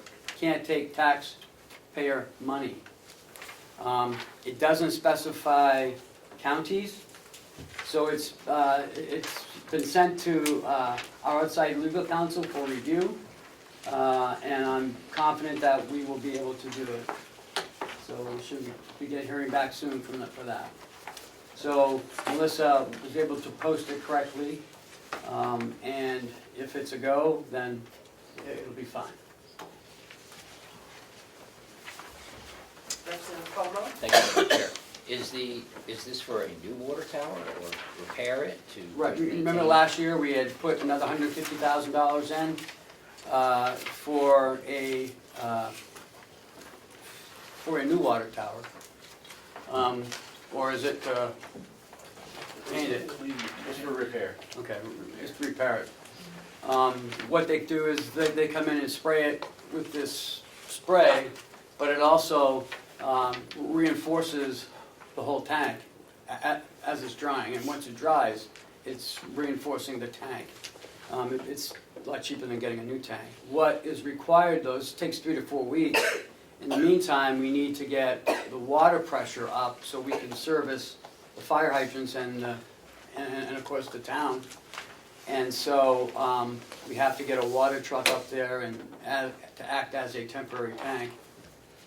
So there's a lot involved, but we thought we'd do it slowly. I mean, right now we had a team go in with scuba gear and take pictures and film it, and so we know where all the structural areas are that need to be repaired. And right now they're not too great, but in another year or two they may be greater. So we want to act on this before we have to invest. Yeah, or we have a flood coming down the river, down the hillside. So we should know in a couple weeks if we can continue with this. Any further questions? Seeing none, moving on.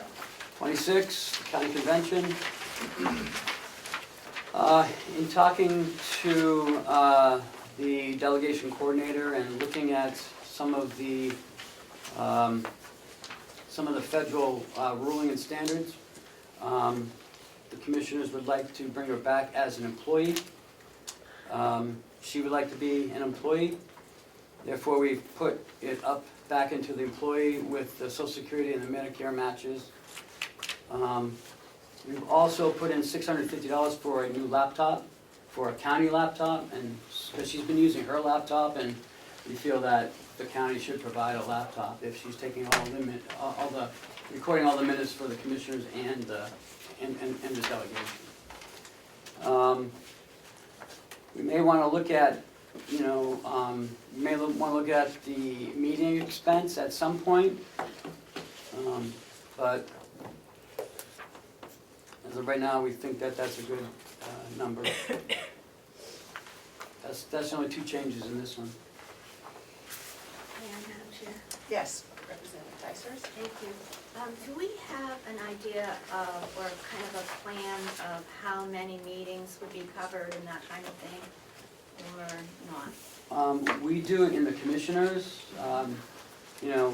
We added more meetings because of the budget, and this seems to be okay, but I'm not sure what she's doing outside of the meetings. So that's another thing you might want to look at. I mean, I know she's done a lot of work in these binders and other things too. So I have a question. As an employee, would that cover her, does that give her some job security as far as, does it include both work doing would her job description include working for the county delegation as well as the commissioners? Yeah, So is it you're combining her? no, job No. descriptions on the delegation side stays there. No, I know there are two different sections, they're not merged, No, they're not merged, no. so I'm just wondering how that works. Is she working with the commissioners still as a contract No, employee? she's always been employed with us. So she is an employee for both. Right. I'm just wondering how that works employee-wise.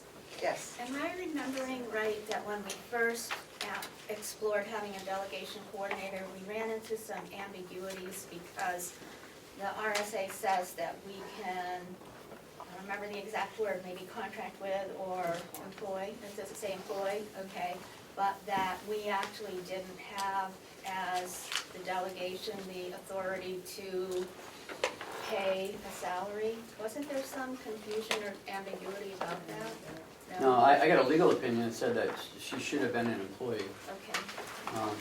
But, you know, it's entirely up to you. I just recommend you guys do what you do.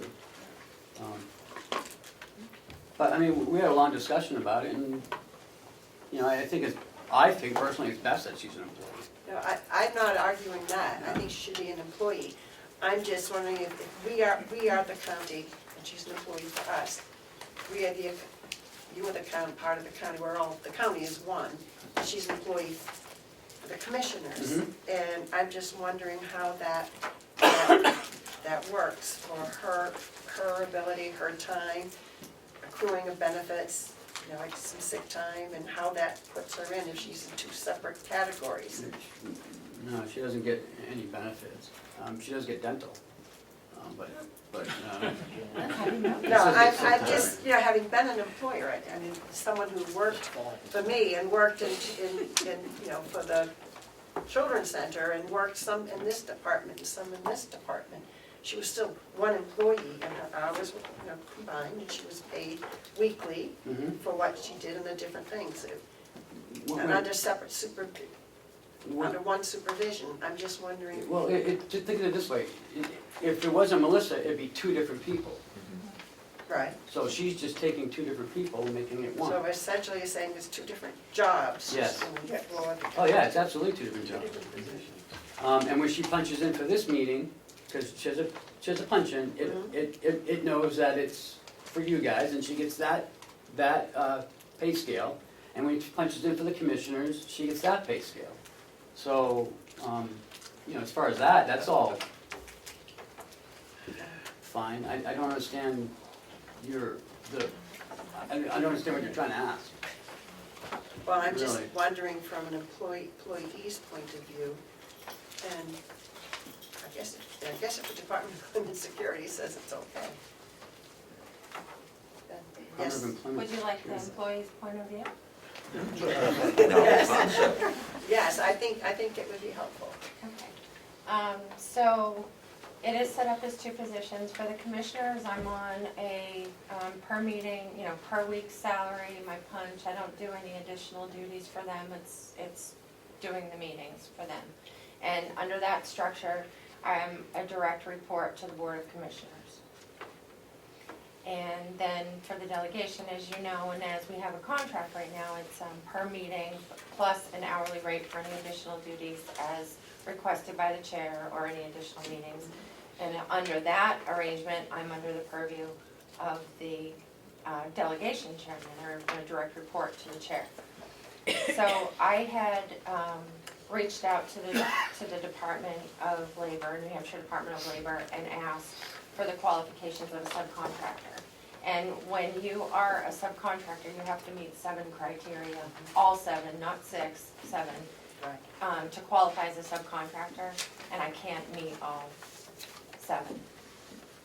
This position, either position can't meet all 7 because the work is, for example, the work is not done when you feel like it. You're required to show up at a certain date, time, and prepare materials by a deadline. So that one alone rules out being able to qualify as a subcontractor. So So I it's really a understand that. legal thing, you know, and Right.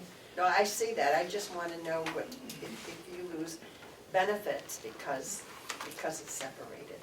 Right, and right now, it's just a salary per meeting position, it's not, I don't think it's classified part-time, I don't even know what the exact classification is, really, it's just a salary per meeting, per event pay.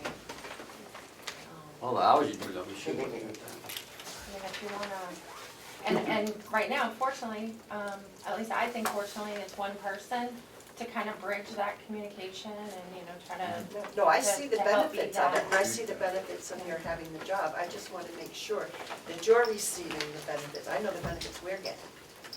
I just want to make sure it's fair to you. And certainly if any issues were to arise, I'm ready and available to bring those to the two people that I direct report to work it out, so. Are there any other questions? Yes, Many. Representative Alvarez? Many, Madam Chair. Yes, let's have them. So, just as a scenario, if the commissioners were to find you to do minute taker, would you still be employed by the county? I would still be the delegation coordinator. Maybe. Just put that up. Well, then I fall under the employee personnel policies and procedures, so if there's a, you know, a significant reason to terminate me as an employee, no, I wouldn't be with the delegation anymore either. Well, under Right. under RSA 24, you can't, I mean, you could fire her, but she's your employee. So she just doesn't work for the commissioners. See, there's 2 RSAs and There's only one set of labor laws though. that's right.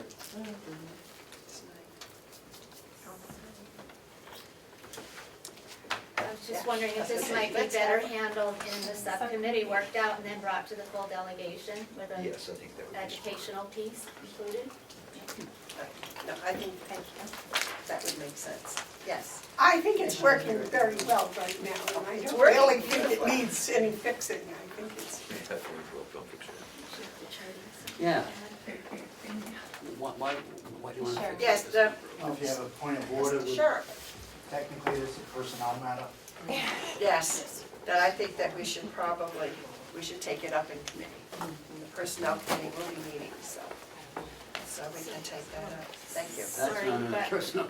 I don't know Yeah, it personnel would- and, Yeah, the personnel committee doesn't have the authority to deal with that, and then just to be No, clear, no, I we get think to- we're talking about here the position and not the person.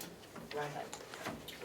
Yes, that's what I'm saying, is that if you have a position, what is that position, what are the benefits, what are the, I don't know. I think it's confusing, I think we should talk about it. So that we understand. Right, shall we move on? Please.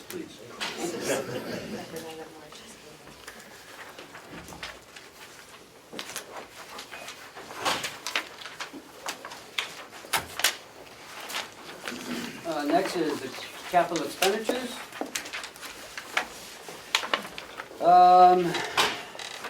In the admin building, there's some in dietary, DPW. The sheriff has 2 vehicles. Information technology, the 6,000 is for this room. We're gonna be putting 4 monitors on the wall and a computer base so that we won't be having so much paper being handled out. John's come up with an idea to put 2 360-inch screens and one facing that way so people can see and the delegation can see every angle. Yeah, wherever he's putting it, I'm not sure. During the football game. Yeah, well, I'll be here during the football game. Annex has no, and MBC has 187.5. The jail is 65.5. 50,500 is 50,000 is for a roof repair, and 15.5 is for a new washer dryer. Will, you want to talk about your DPW capital? Sure. We got a few extra items in there this year. One of them is a skid steer. A skid steer for multiple uses on the complex. Snow removal being one of the main ones at this present time of the year. There's also a lot of other things that we plan to use it for. We also put in for a round baler to go from square bales to round bales. Not that we'll be totally away from square bales, but we've had a lack of help this year on the farm in labor. So it's getting extensively hard to do a labor-intensive job with no labor. Hopefully a round baler that's more down to a 1 or 2 person job, because pieces of equipment are doing a lot of it, and I don't need as many people running around physically picking things up. And then there's a wrapper, there's a third piece of machinery that's in that, which also helps wrap the round bales. So that way when you bale them, when they're a little bit wetter, it keeps the oxygen out. And also a way to store them outside without them getting wet. So those are the main 3 things that we put in there this year, and hope in the subcommittee level we'll be able to talk more detail and give some more numbers to those. That's just a highlight of it. Okay.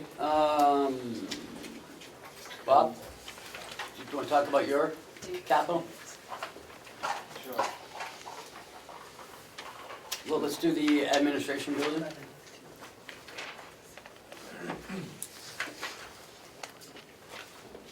The administration building, this is a couple of items. We put in for a new boiler room door. Boiler room door that is there now, we just had to repair the hinge, and otherwise it's just kind of barely hanging on. It's 40-something years old, and it's seen some corrosion, and it's not secure as it should be, and it simply needs to be replaced. ID badge printer, these ID badges I'm wearing right here. We borrowed the sheriff's to do the initial startup of the building, but we shouldn't be relying on their printer. These ID badges are going to become our time clock cards, our door access cards, and ID badges for the building. Commissioner's office window. It's seen an insulation failure. It's all fogged up. They don't deserve to have a good view, but they're looking through fog. But more importantly, it's lost its tar value. It's a very, very cold window right now. We hope to make it better. Nursing home. The big ticket item on the nursing home is the replacement bus. The bus that we have is 10 years old. It came to Mountain View before I started here, and I know that there was a large donation when that happened, but we've used it well. The residents have enjoyed it, but it's starting to cost us money. It's starting to see its failures, and it's starting to become unreliable, and we can't have that for our elderly residents. We've had instances where we've had lift failures and other failures while residents have been out on the road, and we just can't have that. So we're asking that you fund a replacement bus for us. Ceiling list. Again, every year we ask to add to our inventory of resident ceiling lists. Saves back injuries, cuts down the workers' comp claims. They've been working out very, very well, and we try to add a couple more every year to our inventory. Oxygen concentrators. Oxygen concentrators are devices that take nitrogen out of air and just increase the amount of oxygen. This is it's what residents use before they go into 100% oxygen. We have a bunch on the floor that we've been servicing for as long as I've been here, and we rebuild them. We're certified by the company to repair them, but they can only be rebuilt so many times, and we're starting to have to replace the inventory. So we're asking for to do that again this year. We did 6 last year. We want to do 6 more this year.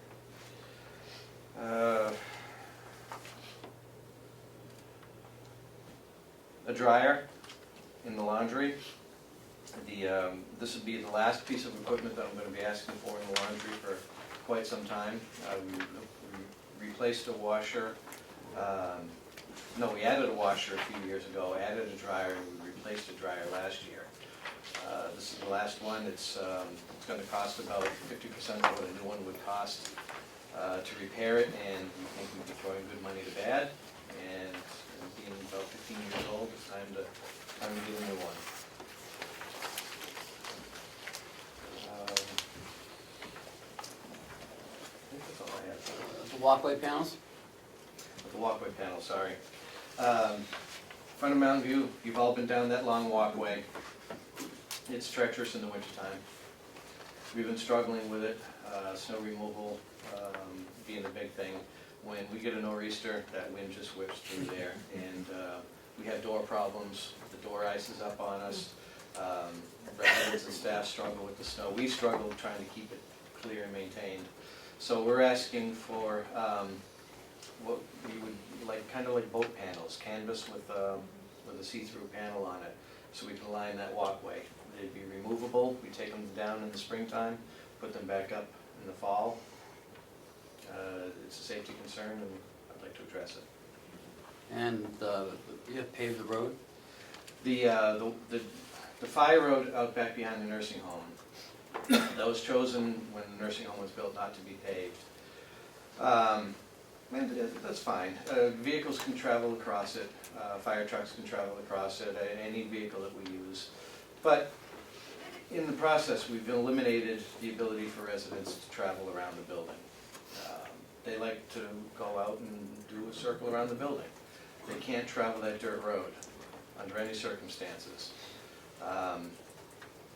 It's a safety concern. Staff can't push them on the wheelchairs when it's muddy. They can't go across it in the wintertime, and we do have a couple of residents who like to stroll in the winter.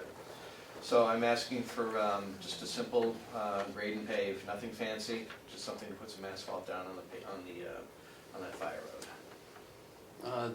The 8-door access? We put the door accesses in this building.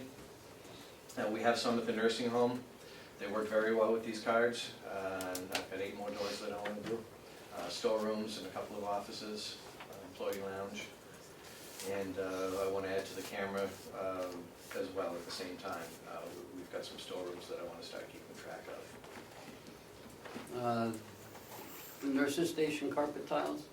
The nurses' stations are, the carpets are in very good condition in the building. We've been doing our best to maintain them. They're starting to show some wear. The nurses' stations take a beating. They really do. They're more than any other carpet building that I've seen. They're really tough to maintain, and they're worn out. So I put in $7,000 and $500 to have those replaced. And wash windows? My crew can only keep up with so many windows. We can wash the windows when a resident discharges or passes, but the outside of the building we can't keep up with. There's 560 some odd windows in that building. And to have my staff go up on ladders and wash the outside of those windows is just, it can't happen. So I've talked with a company to come in and just do a once around wash.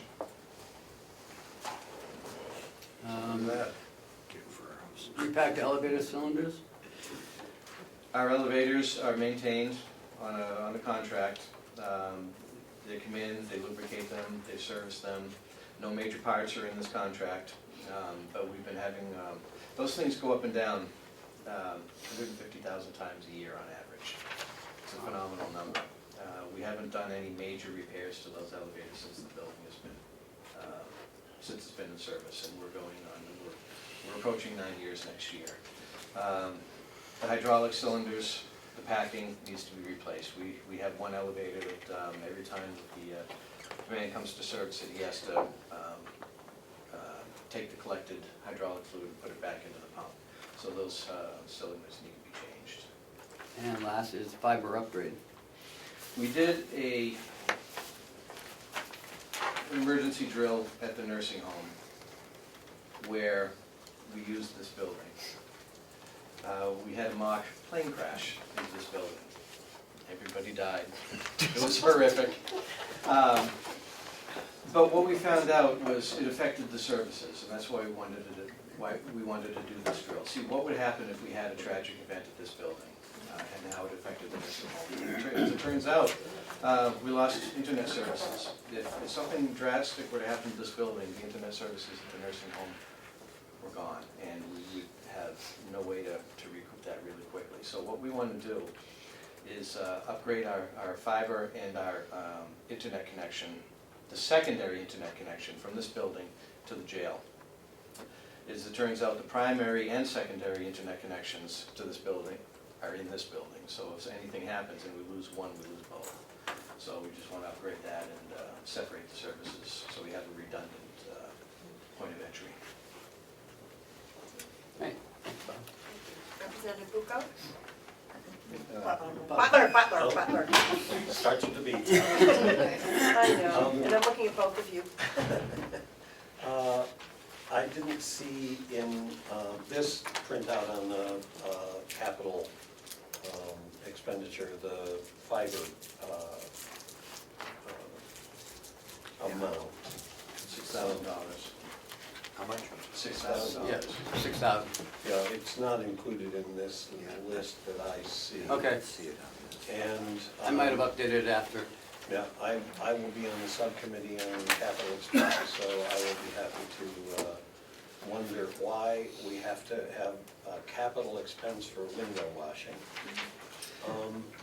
And on a separate note, on the addition in information technology for the monitor system, I would hope that we could get information and somehow include an effective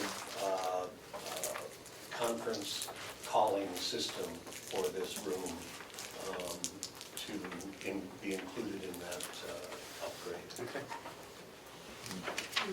That's a good idea. Great idea. Bob? I can briefly speak to the window washing.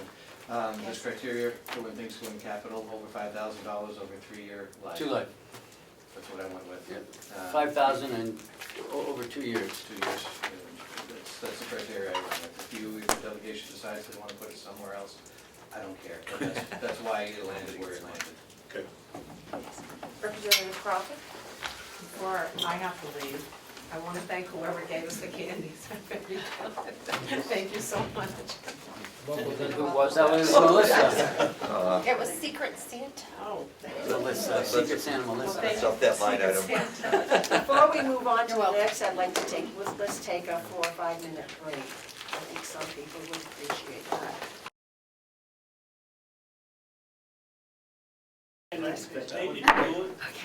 We call the meeting back to order. I think we have everybody back, except our wonderful secretary. But I think we can move on. We'll move on to page 29, as 28 is gone over to 4198. Madam Chair, just a question, please. Yes, if I may. Representative Woodcock. On the, you indicated, Ken, that there was $75,000 in the jail or thereabouts for roof repair and washer dryer. There's 50,000 for the roof and 15.5 for the washer dryer. Okay, what was the other, I mean, there's a huge budget request of 200. What was reduced?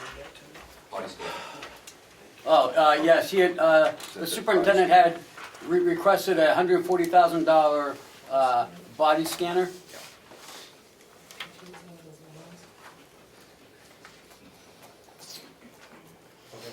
Thank you. Yep. Page 29, victim services grant, same grant we've had, same everything. Nothing changes. Sheriff's Department grant. Yep, Oh, sorry. yep, excuse me. Yes, Representative Thank you, Madam Chair. Did we put in for 1 or 2 positions this year for that grant? There's only one position to grant, but she has 2 positions. Were we supposed to expand, follow-up, were we supposed to expand the grant to incorporate all positions? I don't know, you'll have to ask her or the commissioners, I don't know. Excuse me, do you have an answer to that? I believe that she investigated a second grant, and at this time there wasn't one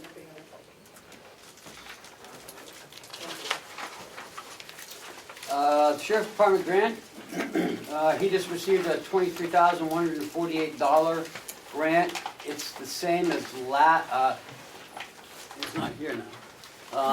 It's the same as last year. Last year's was the same amount. He's the grant holder. It's I don't want to say the granite hammer because that's not the name. It's granite shield. And it's used for overtime to saturate the roads to see if anyone's been driving under the influence of alcohol or drugs. And it's in the expenditure. Yes. Or you get it and you take it, put it Would it also be in revenue, I would think? Yeah. Yes. Yeah. It's in and out. The dispatch grant, 1.14444. This is for the continuation of the towers. And that's in that grant. The DOC IDM grant is we're not getting it this year. Last year was the last year. So that's out. The DOC Second Chance Grant. This is the second year, and there's $53,302.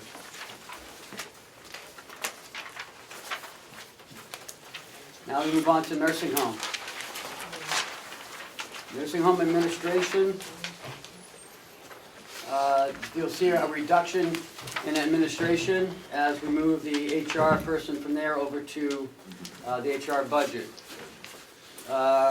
Medical insurance has gone from here to 4102, as well as workers' comp, unemployment, and dental. There is no new equipment requested this year in most of the nursing home budget. The property and liability insurance also moved over there as well. Nursing home dietary.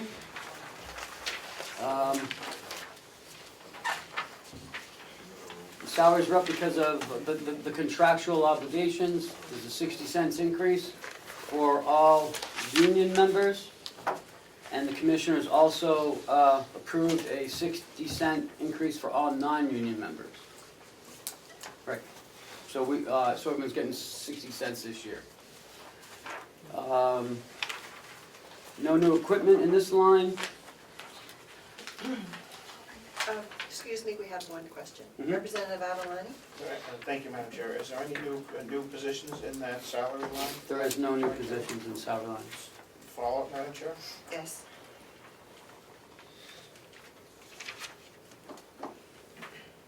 We have $585,000 as of 9/30. Mhm. We're going to exceed the 840 for the year. No, he's been short, two workers. One on FMLA and one, we have not filled that position yet, as far as I know. Thank you.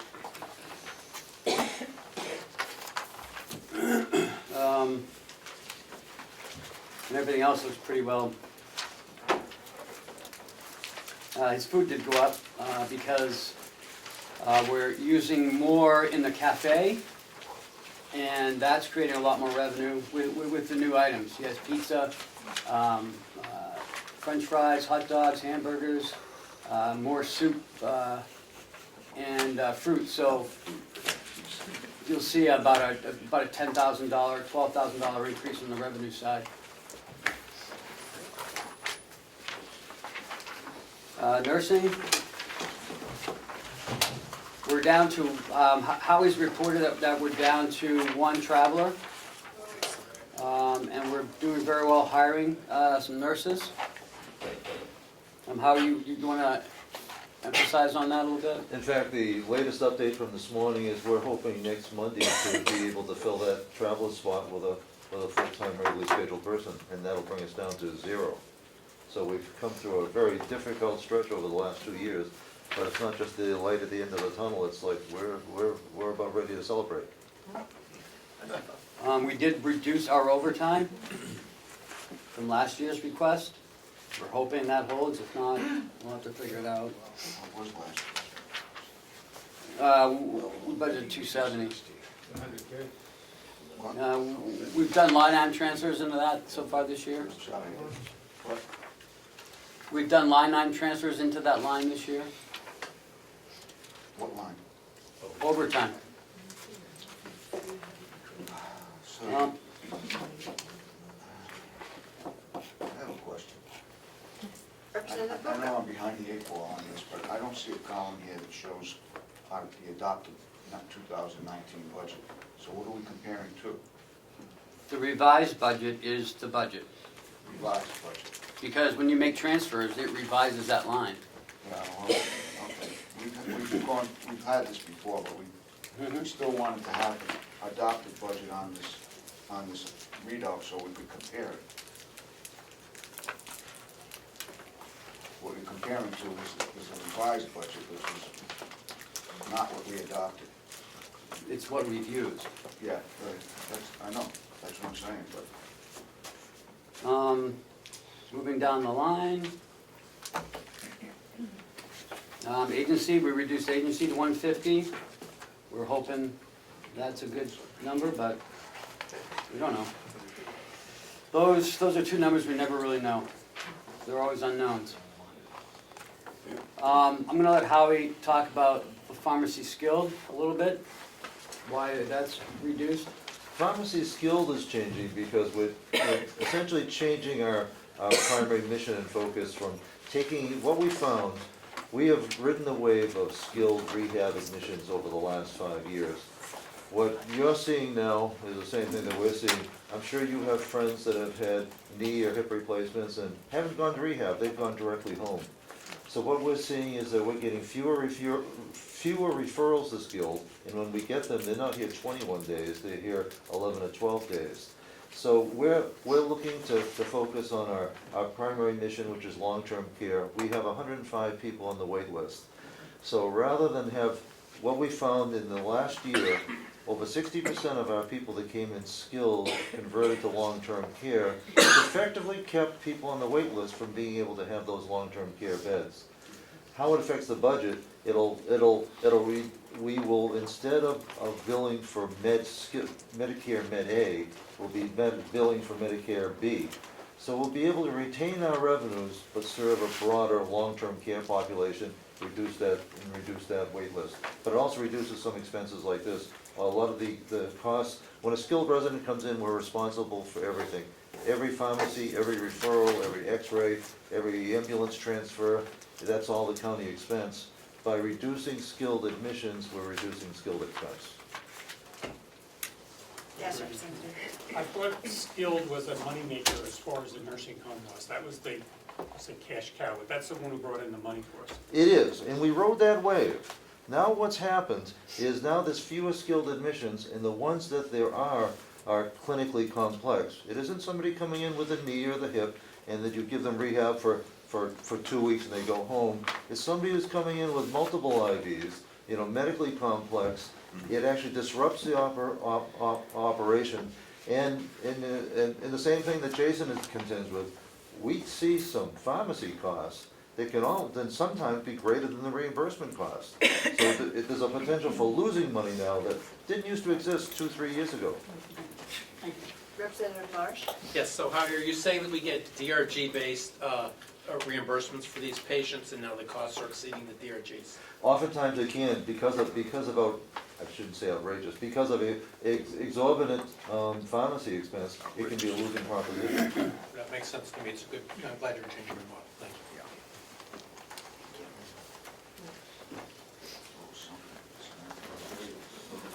And again, no new equipment requested in this nursing budget.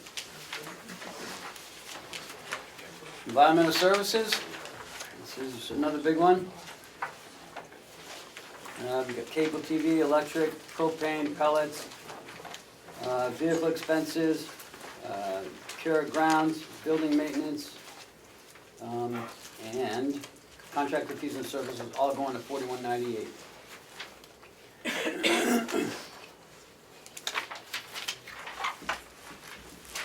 Page 38, pharmacy and physicians. It really hasn't changed. Physical therapy, page 39. That has reduced, as the physical therapy skilled has dropped about 81,000 to 3,000.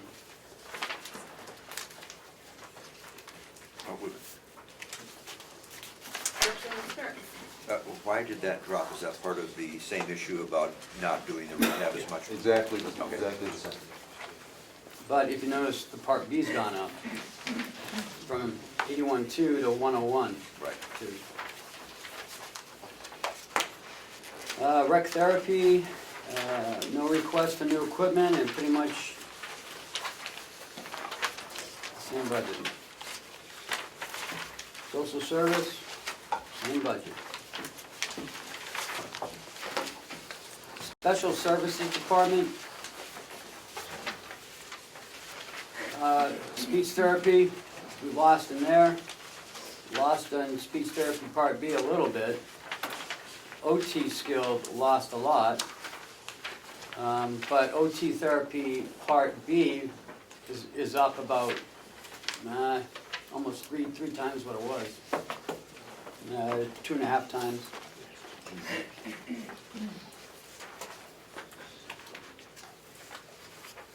So it's about 800 more than we have been budgeting for. Interest expense, page 43, we moved it. And long-term, we moved. Bring in the total commissioner's budget for $34,574,807. Quickly go into revenues.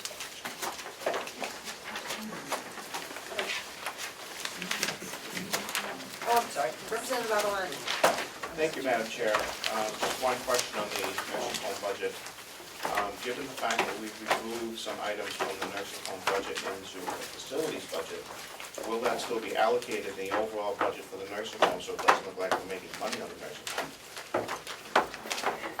Yes, because we still have all the detail, and all the detail, I'll let Paula answer that one, because that's what she does. So go ahead and answer that question. Oh, for the cost reports? Right. Is that what, okay, yeah. They'll pull all those figures for us when they do our cost reports, because we have it itemized in the other lines. So they will pull those figures from the budget.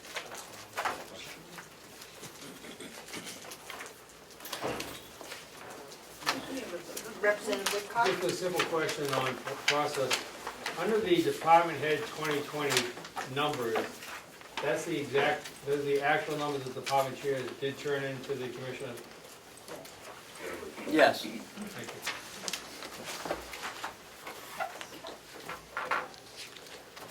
Are there any further questions on the expenditures before we go to revenue? Yes, Representative Nelson. Thank you, Madam Chairman. Following one of the representatives across the aisle from me, or across the thing, why can't we have a column in here and eliminate another one that says what we actually started out with the year, the budget for 2019, and get rid of another column? Because I think that would be very helpful. Do we need 2017 to show up? Versus what we actually budgeted for 2019? Question. I'll have Kathy answer that one. Maybe when we get our update, I don't know, because right now, I can't do that. I cannot pull in that column. I've asked. Not on this report. It seems strange, you can't get rid of, for example, 17 and put the one that we voted on last year in here in place of 17? On this worksheet, I can't. When we get moved to the cloud and we get to the current version, I can find out, but I've asked, it's not possible. It's not designed for that. Representative Woodcock? To solve that problem would be possible then to just get a supplemental document with just the actual past 2019 budget, so that when we're working with it, we can line it up. Yes, it's a different report. And No, we can that's do- fine, we I'm can do just trying to something solve the different. problem If you want both, that's fine, we can. Just the one column though, just, not all the details, just the one column, of what was actually voted. Or do you want the one that shows just the transfers, the accounts that had the actual transfers? I need to know what you need. Just, I need to know what you need. I refer back to Representative It Bucco. all has to do with all our updates. We're missing like 12 updates, so we can't, this is like 3 years ago. I know what it was transferred. But 2019 is recent, it's more recent than 17. But our software won't let us do it because we don't have the updates. We haven't had it in 3 years. So we can't update any of this stuff until we get all our updates on what, once we get in the cloud, we'll be able to get all our I'm just saying updates. that that's a current file, the 2019 budget is a current. We have it, but we can't put it on this report is what we're trying to tell you. The operating system. Right. Yeah, you update the operating system. Yeah. We could do it manually, but Yeah, that's- Representative Avalon. Thank you. The department headline is new. Unless it's just you guys. I don't hear what you're saying. right, but there's been no changes to that. We've always had that. So can we get the 2019 budget in a separate document? The original. When it was first voted on, I believe we had that. You know, the final. But then you guys can just look through it and, Right. Yeah, that's what we're asking, not asking for transfers. Right. Or- That's what I was asking for, it's just that one simple Yeah, column. what we approved back in March. I don't Yeah. care. But we'll do the flipping. yep, But the revised We can do budget that. is more, almost a more actual Yeah. budget, because the revised budget shows what was budgeted plus what we transferred and Right. changed, which we found during the year, what we had budgeted didn't actually work. Maybe something came in less, and we were able to take money from that line item and move it over here. I'm not suggesting So that's the bad, revised Madam might be a Chairman. more accurate one to work from anyway. Right, it's more accurate now, but that'll show us what we Right, but perceived it to be didn't show accurate what when we we started. intended.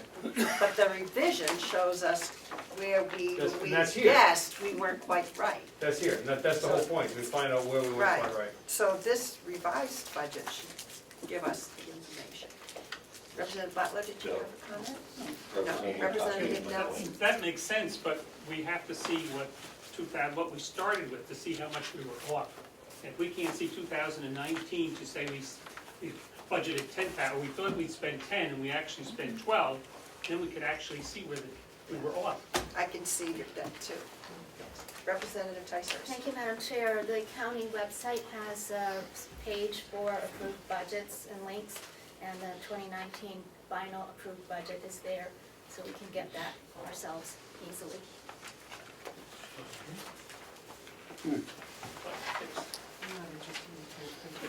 Yes, yes, If John. I could, just a note, I know I'll deal with it in the subcommittee, but the sheriff's office is in a current negotiation, union negotiation for the contract, so that those figures aren't in what you're seeing.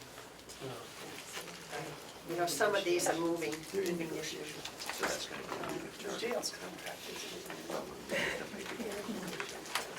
But perhaps by the end of the year, early next year, we'll have it, because we're not gonna be meeting, I'm sure, now until January.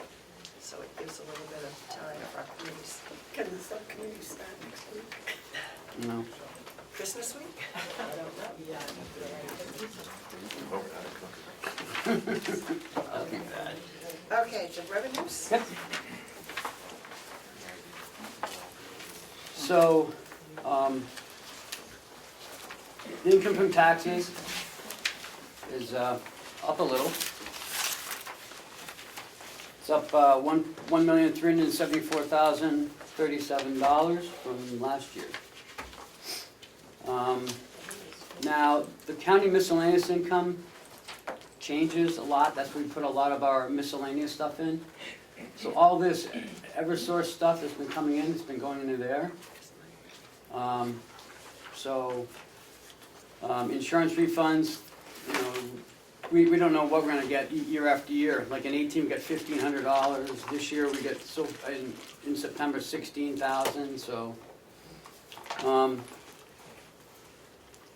We move down to sheriff's income, sheriff's writ fees. Looks like he's dropped a little bit from his 71. But everything else looks pretty good. The court bailiffs backed off to 120. Now, that's a reimbursement from the state for all our bailiffs. Special details are the same, and everything else looks pretty good. The Eaton agreement seems a little bit higher, which is good. But overall, it's only up about 11,000. I mean, down 11,000. The register of deeds income. I remember she did this before. She had the last 2 months in there. So,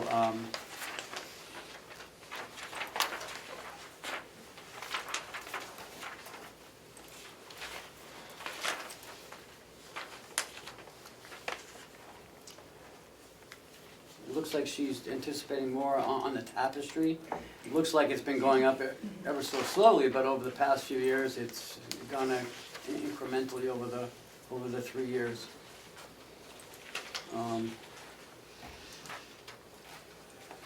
So she's at 921. Madam Chair. I'm sorry. Yes, Thank you, Madam Chair. Mr. Costello. This may or may not be an appropriate time to mention it, but while they're talking about the Registry of Deeds income, there's been considerable discussion about the amount that the Registry of Deeds gives the state. And so maybe now's a good time to mention to the delegation members that perhaps that should be looked at, because the county retains, I believe it's 4%. And just 1/4% more to the county would be a substantial amount, or even 0.5% more. If the delegation somehow could convince at the state level to change that ratio. Just food for thought. Thank you. Jails at 206.5 total. So it's down a little bit, about 9,000 from last year. Hopefully we make those numbers. Currently we have 4 state females. So, yeah, currently have 4. The farm, we reduced the wood. We were pretty much done with the wood. Oh. Representative Avalon. Thank you, Madam Chair. How much do these state boarders pay? 56.50. 15. 56.15 Thank you. per day. And as you see, under the farm, the sale of wood is down. We're just about, probably have, I don't know, what do you think? 8 cords left, 6 cords left? So that's why that's down. On page 3, commissioners chose to utilize $2 million to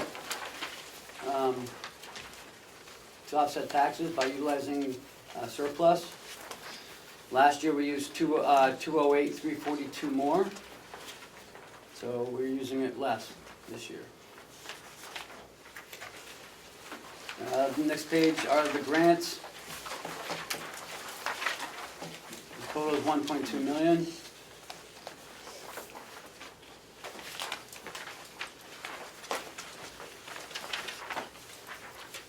Nursing home revenue. Howie should probably talk to this.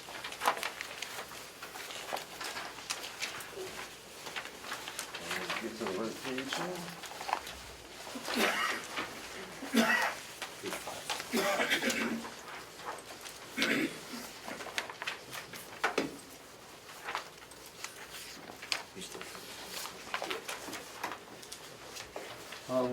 Going through the list, the major changes are a move towards Medicaid and away from Medicare. Now, this is probably an appropriate time for me to remind you that in your role as state representatives, you essentially fund Medicaid at a rate that's a half the cost that it is to provide the care.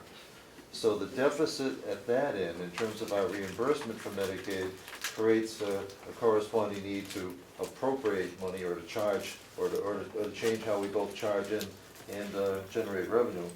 What you're seeing here is that we're putting as we move from Medicare A, we have already doubled our Medicare B.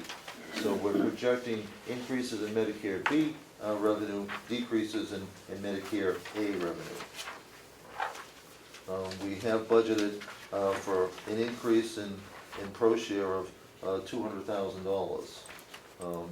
We're cautiously optimistic with that, but there's not been a new commissioner of the Department of Health and Human Services appointed. You know, we received assurances from Medicaid Director Henry Lippman and previously by the commissioner that our pro share monies would continue, but they've yet to be able to explain to us exactly how that's calculated and generated. And to add to that, I'm hoping that the state doesn't, if some of the counties don't fund the IDNs, I hope the state doesn't take some of the surplus away. By law, they can't, but to help subsidize that. So everything, like I said, everything on that IDN is up in the air right now, and this year's the last year. It'll run into June of 2021.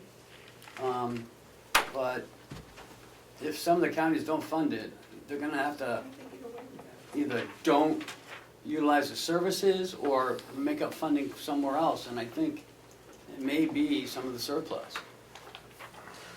As it sits, we're budgeting for a 1.6% increase in revenue. $181,573.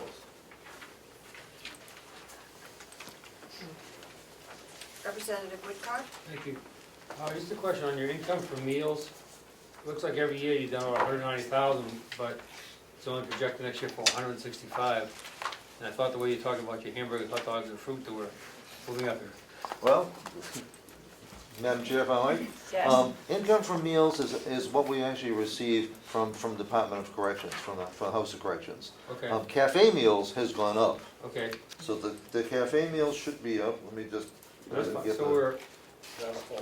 we're suggesting that there'll be a reduction in amount of clients in the jailhouse that have the amount of food. Well, we project our revenue conservatively. So, we hope, if Jason has a good year and has greater clientele, our revenue will be up, but our expenses would be up as well. Greater Those two run clientele in a parallel. good year in Jason's business? Oh, that's, Okay, all right, thank you. but the cafe meals are budgeted for more. Just to be correct, my budget is also reduced on meals too, so. Okay. Thank you. Thank you, Madam Chair. I was looking to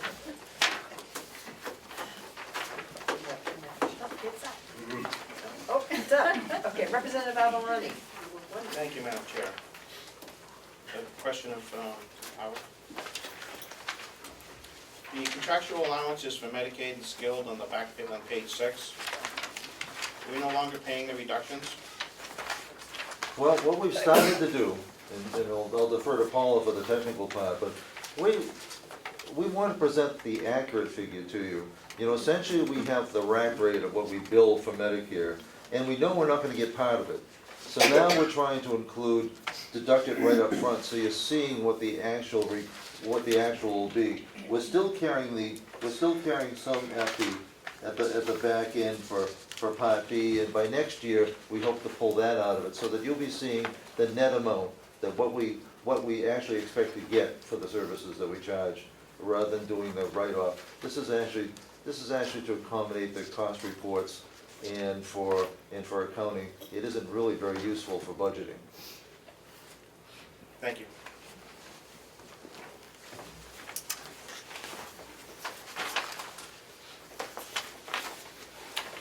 And that concludes the revenue.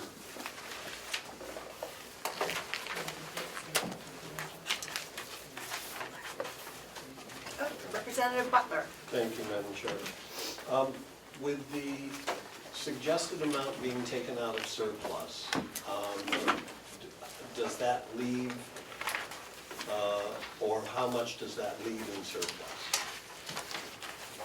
Probably about 4 million, Thank you. maybe a little less. You're starting.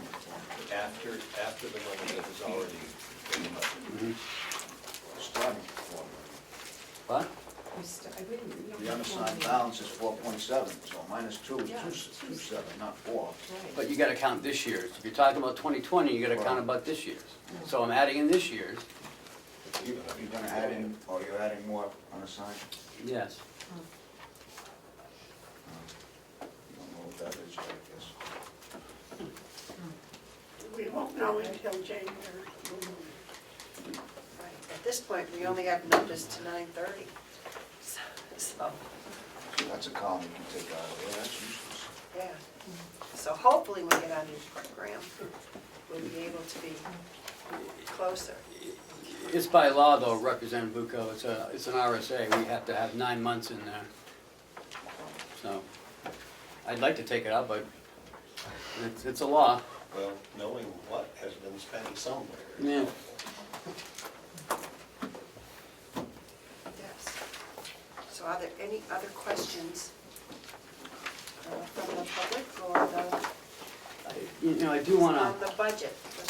I do want to make a statement that even though the amount raised by taxes is up 1.3 million, the commissioners did reduce from the department head's request $482,965. So it would have been a lot higher had they not have done that. So the commissioners worked really hard. And not everyone was happy, but to get us into where we are today. So, Okay, well, I think, did you have something? I just wanted to say that, I guess I should say it out loud. Yeah, say it out loud. I was just going to offer a friendly hint that we need to remember to close the public hearing when all the comment is done.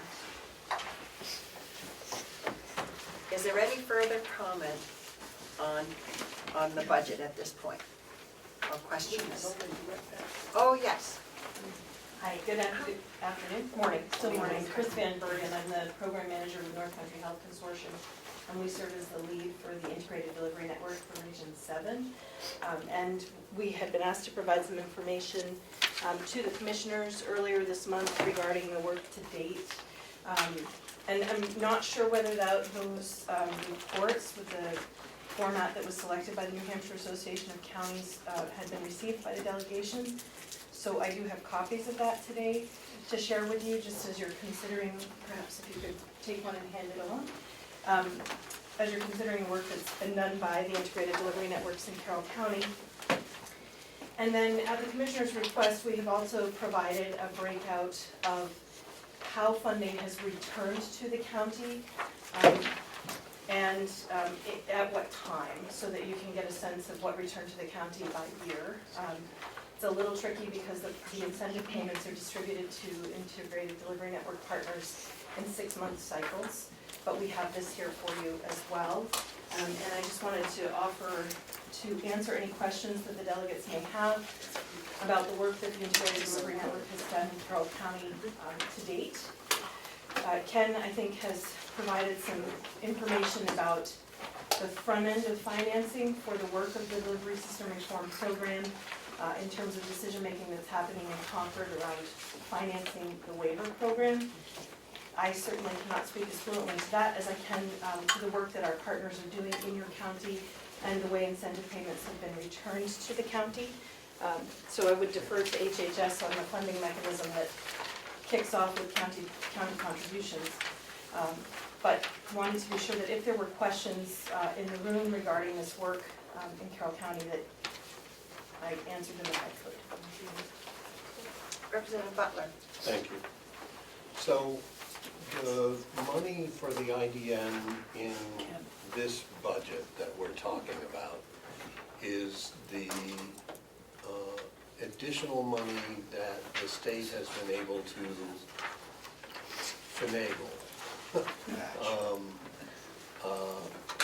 And does not include other money that the IDN has been getting from the federal government on a regular basis, is that correct? So my understanding is that there's a calculation that happens around ProShare. There's been an ask for counties to return a portion of ProShare monies back to Concord so that they could show a large lump sum coming in from the counties. That is then matched at the federal level. And at that point in time, the fully funded waiver monies are available. It's an incentive payment program. So each of the 7 integrated delivery networks around the state is doing work in our project plans and implementation plans to change the way healthcare systems are delivering care. This is a work that's focused in primary care clinics and substance use disorder treatment facilities. And if we meet our targets on the metrics that are being tracked locally and at the state level, we earn that money back into our region as incentive payments. So at the very top of the report here, you'll see, as Administrator Robichaud referred to earlier, Carroll County contributed to date around $81,000. That was the 2018 county contribution. At this point in time, there's still not been a contribution by the counties for work done in 2019. And what you've seen today in the budget is the proposed contribution for 2020. So we do have a gap here that's still been unfunded at this point.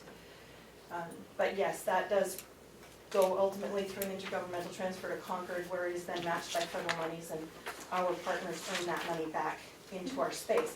Now, to date, there's approximately $1.2 million of incentive payments that have come to Region 7, which covers all of Coas County, all of Carroll County, and the northern portion of Grafton County. $1.2 million of the incentive payments we've earned have then been distributed to partners working directly in Carroll County. So as a region, we've earned far more than that, but that's the piece that has come directly to Carroll County partners. And the New Hampshire Association of Counties has asked us to report by county for the delegations and commissioners, despite the fact that we work together collaboratively as a region and earn our incentive payments as a region. So we've done our best to break out the data that we have at the county level. Sometimes that's a little difficult to do because we're reporting as a region and earning as a region. But yeah. So it's, right now, it's about a 20-to-1 return on investment for Carroll County. Thank you. Follow-up? Thank you. Did we not budget any money for the IDN in 2019? No. And has there been any further discussion on providing money from the county to the IDN for 2019? And can you give us an update? I'll let you do the update because you understand it more, but we did discuss it last time, and we talked about having a person come from the department to speak to us at this meeting, but I thought with the budget hearing it would be too much, so I thought I'd call in for the next one. But So what we did in 18 is we took it out of surplus, and because there's no open line for us to transfer it to. So we did talk to the commissioners last week and the week before about the IDN. We talked about doing it in 2020 at the 166 mark. Now, because of where the other counties stand, the Association of Counties is going to go with the lowest common denominator. Which is what they said, which is ridiculous, but it would be 0. It could be 0 if Rockingham gives nothing. So that's why this is so all over the map. And I mean, we could do what we want to do, because we're Carroll County. But it's just getting the money matched, that's the issue. You know, if Rockingham's not going to send their $5 million, I mean, that's a lot not to get matched. But if we don't send any, then that means that our money doesn't get matched either. Right. And if we are getting a 20-to-1 return on investment, and if, I'm sorry, Madam Chair, and if the effort of the IDN is to create efficiencies in a system that is expensive as it is, it just seems like such a reasonable investment. So I hope we can continue to have a fruitful discussion on that. Now, I came to the delegation in September about paying for the actual lives that Carroll County lives that are in the IDN. That's a little over 8,000. So that'd be about $432,000, because we're gonna pay $54 per person. That was the number that everyone came to. And that came up to the $10 million, is what DHH is looking for, 10 million. We gave 6 million back in 18, because of the 30%. So, some of the questions being thrown out there, well, if they can operate at 6 million, why do they need 10 million? And, you know, so we can go with what all the other counties do, or we can just do what Carroll County wants to do. But that's gonna have to be up to the delegation, because there was no money budgeted in 19. Heck, we paid 18 in March of 19, so. The encumbered. If I may, yes, it's definitely true that we're tracking Medicaid lives as part of this project because it's a Medicaid waiver. But I would like to offer that if that's 81,000 lives, 8,100 lives, sorry, our primary care partners have really verbalized to us that it's really hard to provide one type of care to one small group of patients based on who's paying the bill. And that most of the changes that they're making to the way they're delivering care are really clinically sound changes. It's doing things like adopting evidence-based practice so that we're really following the most recent recommendations for treating things like depression or substance use disorders or chronic diseases like diabetes. And so if those are clinically relevant protocols, they should really apply to all patients, not just the Medicaid population. So the statistics you have in front of you are based on what we know about Medicaid patients, but most of the partners across our region are just making the changes because they make good sense for everybody. So the benefit that's measured here is only on the Medicaid population, but we know that those changes are being applied to the broader Carroll County population as a whole. So in terms of return on investment, that is something that we don't measure because it's a Medicaid waiver, but we know that it's benefiting all residents of the county. Are there any further questions? I mean, I think there's always been this, you know, we're using tax dollars to pay for we're using Carroll County tax dollars to pay for Carroll County people. And, you know, there's been things thrown around, well, Maine comes over and utilizes some service, so we're paying for Maine people, or? So we've done an informal poll of our Carroll County partners in response to that concern. I think it's a fair question to be asked. It's not a part of our standard tracking methodology, so it was kind of a quick survey of our partners.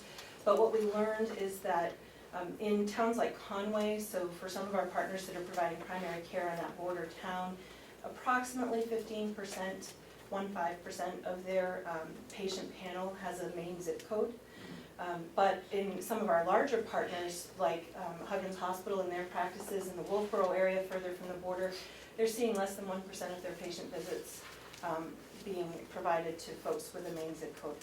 So in a very rough ballpark kind of way, we would anticipate that around 5% of the encounters that are occurring in the primary care clinics in Carroll County are for people who reside in Maine.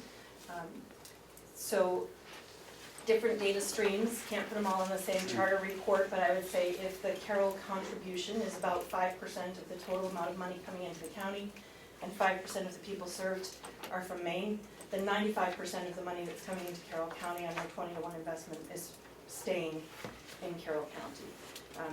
And that is absolutely squishy math. I will assert that is squishy math, but the margins are so large that I think it's safe to say that the contribution Carroll is making to this project is absolutely benefiting Carroll residents, and then additional monies are coming in. I'm not sure there isn't some back and forth with that across the border, because I know my husband volunteers to drive people to medical appointments.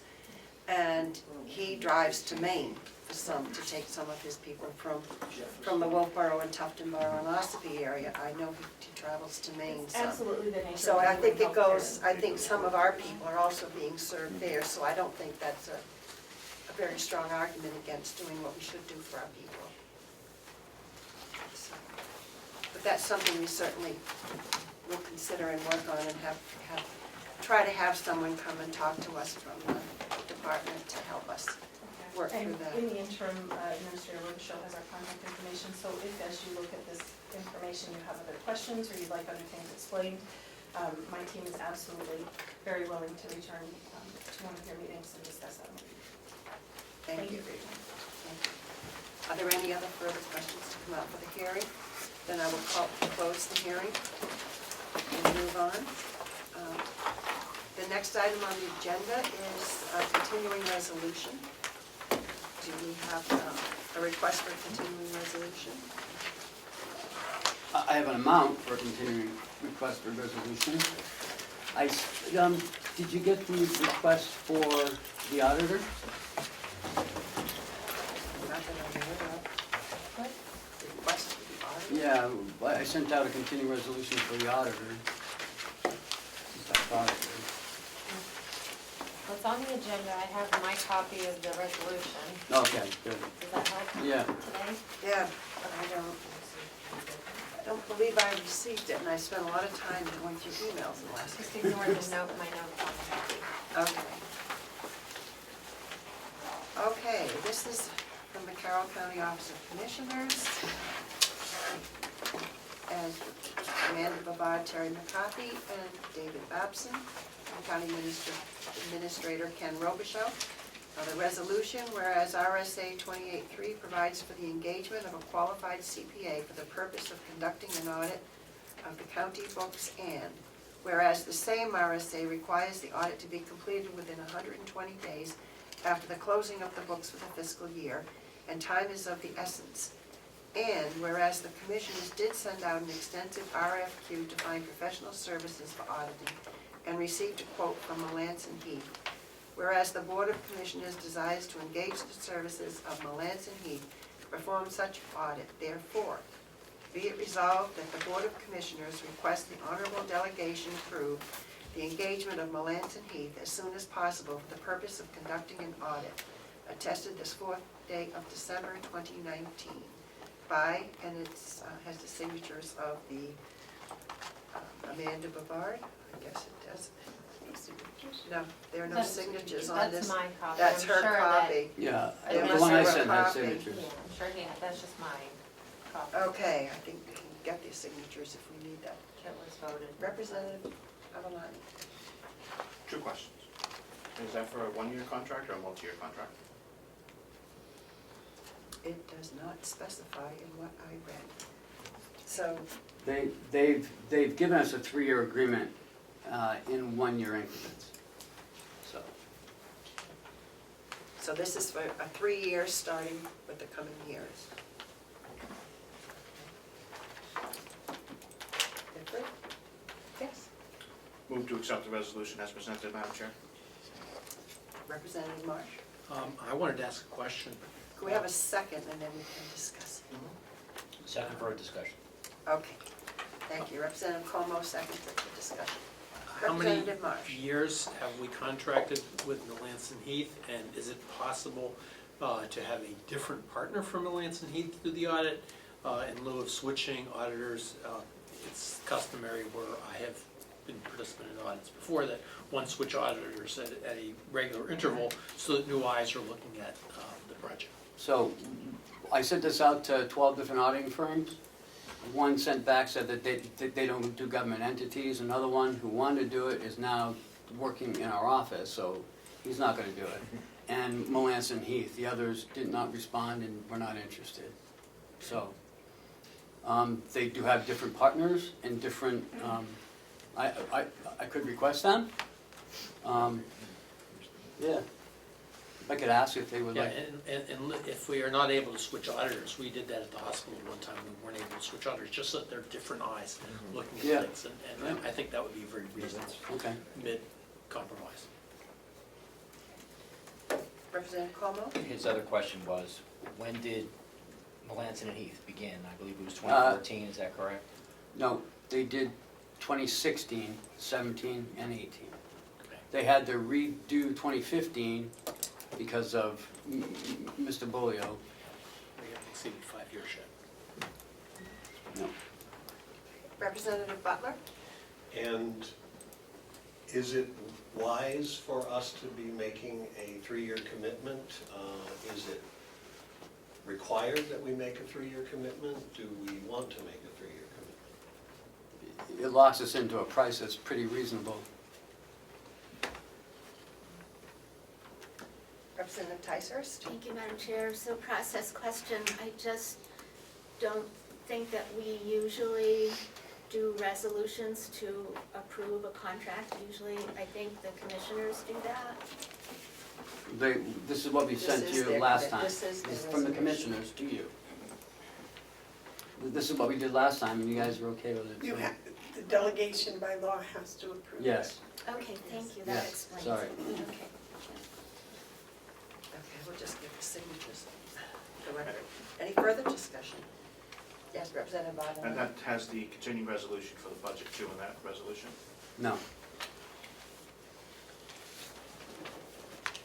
So this is just the resolution To hire. to hire the Melanson and Heath. Representative Comeau? A further process question. At what time does the delegation transmit their need to audit other areas that we have questions about? When would that occur? I'd say it'd be after the engagement. As part of the engagement letter and stuff like that? But when would they start? I mean, They, we don't even have numbers for the end of the year yet. they submitted a whole plan to us of when they'd start, when they'd finish. No, sorry. Finished. Is it starting in April No. and finishing in June? Finishing in June, right. I know that's one issue we've been concerned about is the. Yeah, no, they had it all laid out, and when they'd start, and they do a preliminary come in, start gathering information before we close the books on some stuff that they can get. And then once you close the books, they'll come back in, stay here for 3 days, go through everything. And then 4 weeks after that, they'll give us a draft audit, and then we get the audit. It's all laid out, I can get it for you. Well, I think that's been one of our concerns is how long it is taking. And I think she took that into consideration when she wrote this. And I know it's a mixed bag, they can't get the information because we haven't been able to give them the numbers. So Representative Comeau? Yeah, I was wondering, did all 3 commissioners accept this unanimously, and are they confident with using Melanson and Heath again? Go ahead, Karen.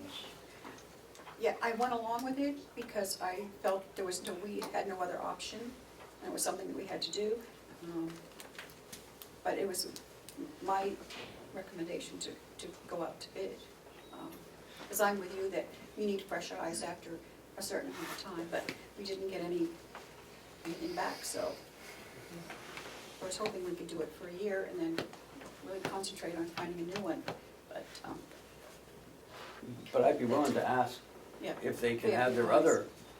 other municipal team come instead of those 3. Just Yeah. Are you thinking or? just Yeah, I'm sorry, I'll hide that hand. Well, that's what you usually do when you want my I attention. get It's confusing me. Okay, thank you. Okay, is there any further discussion? Yes. If I could just, the commissioner's vote was on November 26th to award the 3-year audit contract to Melanson Heath not to exceed $26,500 for 2019, $27,000 for 2020, and $27,500 for 2021. The motion was made by Commissioner Babson, seconded by Commissioner McCarthy, and it passed 3-0.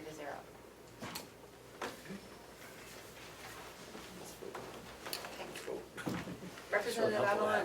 So are we approving a 3-year contract, or are we approving a 1-year contract? That's what the motion is at this point. I guess it's a 3-year.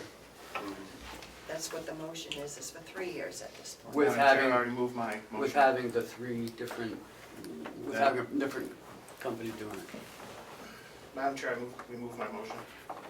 I'll remove my second. Okay, so the first and second have been removed.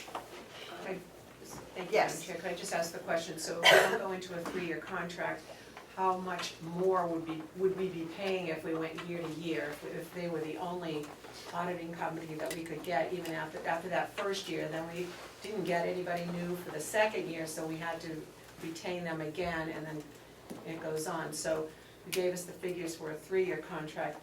Do you have any idea the percentage rate that it would go up on a yearly contract?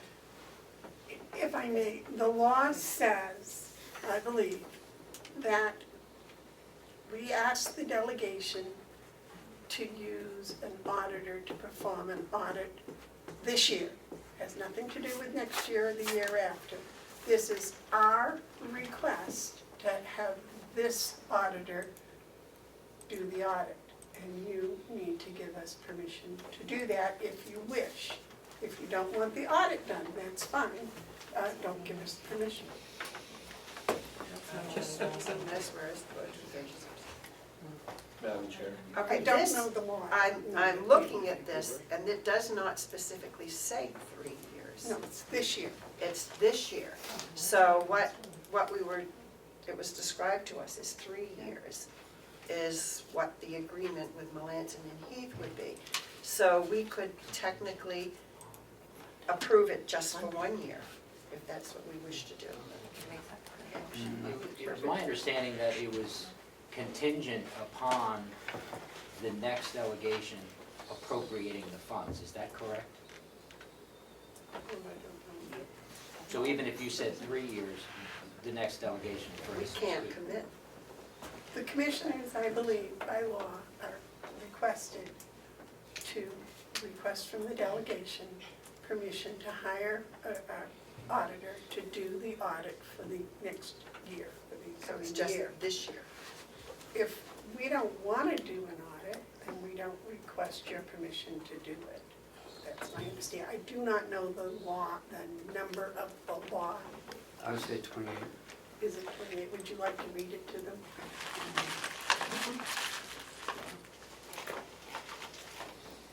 Representative Babson, obviously. I'm done, Commissioner, I'm sorry. I believe that Melissa has the motion that was made to go out for bid. Did we go out for bid for 3 years, or did we go out for bid for 1 year? We solicited bids. There was no request for 1, 2, 3 years. We just solicited and they offered this. Representative Butler? Thank you. Scott, the commissioners have made a motion and approved to hire Melanson Heath for 3 years. So even if we are only approving 1 year, Melanson Heath is expecting to work for 3 years. And there's gonna come a significant challenge if the next delegation decides to not hire Melanson Heath for the second year. Is there a way to make this motion such that we approve for 1 year and that we ask the commissioners to make it clear to Melanson Heath that the approval is for 1 year? And that it is the commissioners' hope that we will continue with the proposed 3-year contract, but that they cannot commit to it. Well, Did you find the law? yeah, I did. But commissioners enter into multi-year agreements all the time, multi-year contracts. In the event that an audit is required or requested by resolution by either the Board of Commissioners or the County Convention, the commissioners, with the approval of the Executive Committee of the County Convention, shall engage the services of a certified public accountant qualified in municipal and county finances for the purpose of conducting an audit of the county books of records. The performance and scope of the audit shall be in accordance with GAAP, and the audit shall include an examination for conformance with state and federal laws and regulations relating to county finances, including rules adopted by the Commissioner of Revenue Administration pursuant to RSA 541A, and shall also include an examination of any subject of county finances that may be requested either by the Commissioners, by the County Convention, or by the Treasurer. The audit shall be completed within 120 days following the close of the books of the county fiscal year. The Commissioners shall cause the report of the audit together with the customary management representation letter and management responses to be published with or supplementary to the annual report of the county officers, with a copy forwarded to the Department of Revenue. Upon completion of the county audit under this section, the county convention shall review the audit, management representation letter, and management responses for compliance with the criteria described in this section and may suggest alternative or additional measures for use in subsequent audits. That's 28.3A.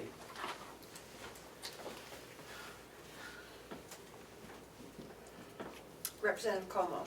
Madam Chair, I would think the commissioners should have put, we will sign a 3-year contract contingent upon the funding of the delegation. Because if they have bound themselves to a 3-year contract, how would we ever not, I mean, aren't we to get ourselves into legal issues if we say, or another delegation next says, no, we don't want you to do it? And how would that affect the price? I think this has to be worked out somehow. I don't think we want to go down that road again. Not having audits. No, we need to have. I mean, I'm not saying no audits, I'm saying that the next delegation may not want Melanson and Heath to do it. oh, So the contract is gonna be for 3 years and you're locked into it. But I don't recall what that vote was, and does that vote read contingent upon funding for each year? Or does it say No. you're paying for 3 years, period? Because they agreed to a good price for 3 years. right. Yeah. So if we change that, then they're gonna say, well, then I'm not gonna give you that price. So I don't know how we're gonna fix this. I don't think it was locked into a 3-year contract. I don't think it's, because we don't sign renewable contracts. Well, the initial, we don't sign automatic renewals. We signed renewable contracts. Or extended. Right, but we don't sign automatic renewals. Oh, Representative Knirk. It seems like we're really stuck on this, if we want to get into a multi-year or 1 year. Would it be reasonable to just hold on this, ask Melanson Heath for a quote for a 1-year contract? Tell them if we're happy with their services, we'll probably be coming back as we have, but that the delegation has concerns about locking in a 3-year contract. And then we just vote on this in the next meeting when we have the data about what it would cost for a 1 year. I don't think it's gonna be much different. I wouldn't think so. I mean, I don't think they're up there. Representative Marsh. May I suggest that voting on this at the next meeting will delay the completion of the audit? Right. Noted. We just President's want your meeting. permission to hire them for 1 year to do the audit. That's all they're asking for. Okay, if we do that, then you can negotiate the rest, yes. Representative Avalon? So I would Representative like to make Knirk. the motion that we would engage the services of Melanson Heath for 1 year to be our auditor at the price that has been agreed upon, which is 7,000. To 27. 27, yeah, 7, factory. 26.5 for the first year. First year. Is there a Yeah, second for the to year. the motion? I- Representative Burrows seconds the motion. I think just for clarity of the wording for the year 2019, 2019. just so we can have that in there. Are you comfortable, whoever seconded? Okay. Is there further discussion? Who did second that? I'm sorry. Representative Avalon. Thank you. Burrows did. Burrows, okay. Thank you. Representative Burrows. So if we had a meeting in January, how would that delay the audit? When in January, you think, like early January, middle Yeah, January? we don't know, because there's no reason to be committees to do it. Yeah, well, the committees are starting to work, we do, excuse me, want to meet with the IDN, about the IDN issue, and I don't know what others, but I would think probably by the second or third week in January. But in any event, with the first year is covered anyway.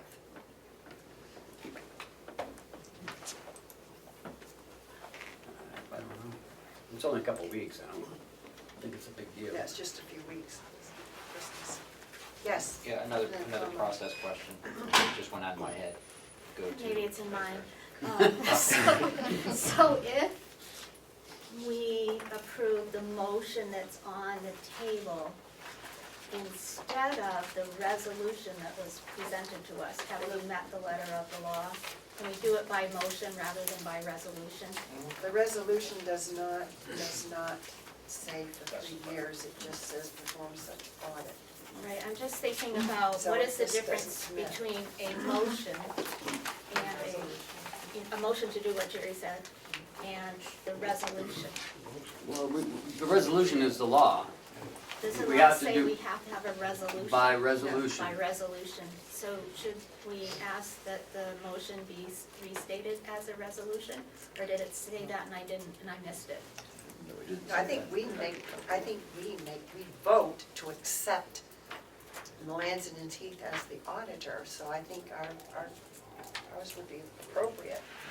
We're not accepting the resolution, they've given us a resolution, and we make a motion to hire them, to allow them to hire. I don't understand it that way, if I might just follow up. I think that the administrator is telling us that we need to make a resolution. So regardless of what's in the resolution, if our motion could be to resolve, I think that would meet the letter of the law. If-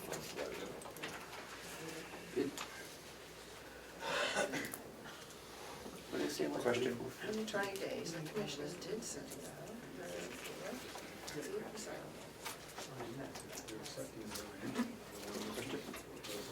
Question? Yes, Does Representative. that resolution, I know we read it already, but it's been long enough ago, I've forgotten, did it say 3 years? No, it does It not. doesn't? Then I don't see any reason why I can't make the, we can revise the motion a bit to say that we accept the resolution to engage the services of Melanson Heath for the year 2019. Then we got the word resolution in. Yeah, those 3 sentences. And we're not trapped, it's all fits. So I would like to change the wording to that, if the seconder is comfortable with that. Whoever it was. I'm sorry. He wants to change, he wants to amend his motion To accept the change language. resolution of the commissioners to engage the services of Melanson Heath for the year 2019 audit. I was second that. And seconded by Representative Burrows. Representative Avalon? I see nowhere that we have to accept it as a resolution. I think a vote as to accept Melanson Heath as an auditing firm is in order for 1 year. Rob? The motion does it all. The Right, motion does it all. motion does it all. And let's just get It on with does it all. Is there any further discussion? Yeah, the process question I remembered was, I believe the law says the executive committee. Is it a Yes. problem that we are No. all voting for it? Just asking. Okay. We'll all vote. Okay, any further discussion? Okay, shall we do a roll call? Yes, ma'am. Okay. Representative Ticehurst? Yes. Representative Avalon, clerk will be voting yes. Representative Bucco? Yes. Representative Butler? Yes. Representative Crawford? Yes. Representative Nelson? Yes. Representative Comeau? Yes. Representative Kirk? Yes. Representative Marsh? Yes. Representative Burrows? Yes. Representative McDonald? Yes. Representative Woodcock? Yes. And the chair. Yes. Unanimous, 13-0. Thank you very much. You're welcome. Do we have a continuing resolution request? I have a request for an amount, I don't have a continuing resolution. Well, I think you're going to need money to operate. That's what I'm saying, I have the amount, Okay. I don't have You didn't. the whole That's- formality. So, and I just want to walk everyone through this and how I got to this number. So in 2019's budget was $33,200,000, and the 2020 budget is $34,574,804, which is $1,374,037 more. So I divided that by 4 and got $343,510. So I took 2019 number of 33,200, divided that by 4, and that's $8,300. And if we add the difference, the quarter's difference of the increase, which is 343,510, we come up with 8,643,510. But I would request 8,600,000 for the first quarter of 2020. And not to exceed that.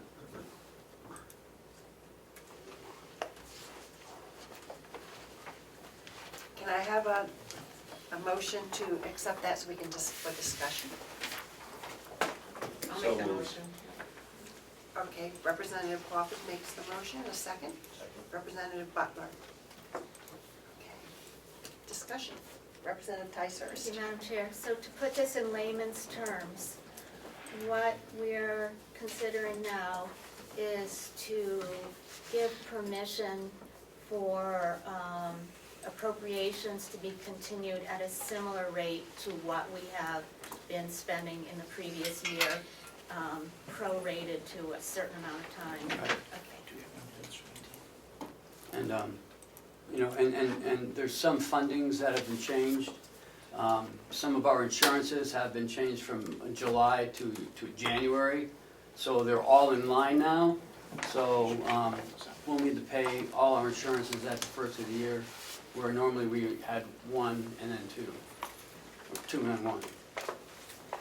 And to follow up, so because I couldn't follow the math. Okay, I can walk through again. No, I don't want to, I just want to know that if this is true, that the figures that you gave are not authorizing any new appropriations that were not authorized in 2019.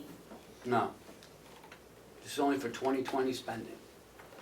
But no, there will, may I?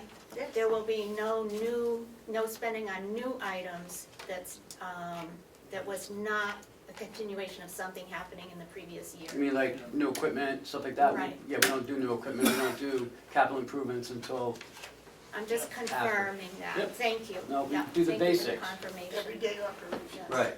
Okay. Which, if I may, Yes. will include some insurance payments that we did not make last first quarter. Right. Right, but That's you the- did make in the last year. Yes. Yes, Yes. got it. Thank you for the clarification. Yes, Representative Avalon. Madam Chair, last year, we moved to adopt a continuing resolution permitting the county to continue spending funds at the 2018 level pending approval for the 2019 budget. I think a motion like that would be in order, so we're not locked into a number in case the budget is not completed in time, or if there's unforeseen emergencies, you would be locked into that number for that period of time. Yes. Good point. But is this for 2018? This is what we did last year. I know, but did is the last this year for for the 2018. 2018 amount? No, just Oh, make the adjustments, I'm just saying that was the. The only issue I have is there's been changing of the funding mechanisms for some things, and things that we didn't pay at the beginning of the year this year, we have to pay at the beginning of the year this year. And one's $350,000 for our property and liability insurance. Insurance. That's, we changed it from a July payment. Our unemployment and our workers' comp are all due at the beginning of the year. The property and liability, the big one, was due in June. So we moved it to all be on the same wavelength. So they're all being paid at the same time, and they're not offsetting in different times of the budget. So that's another $350 that we didn't spend last year. Was it in the budget in 2019? Yes. Yes. But it's Then part you'd of be the able to budget. spend it in 2020 as part of the 2020 budget, pending approval of the 2020 budget. Say that again? You'd be operating under the 2019 budget for 3 months until the 2020 budget comes into effect, which would, then you would be able to replace all that money that you've spent. With the 2020 budget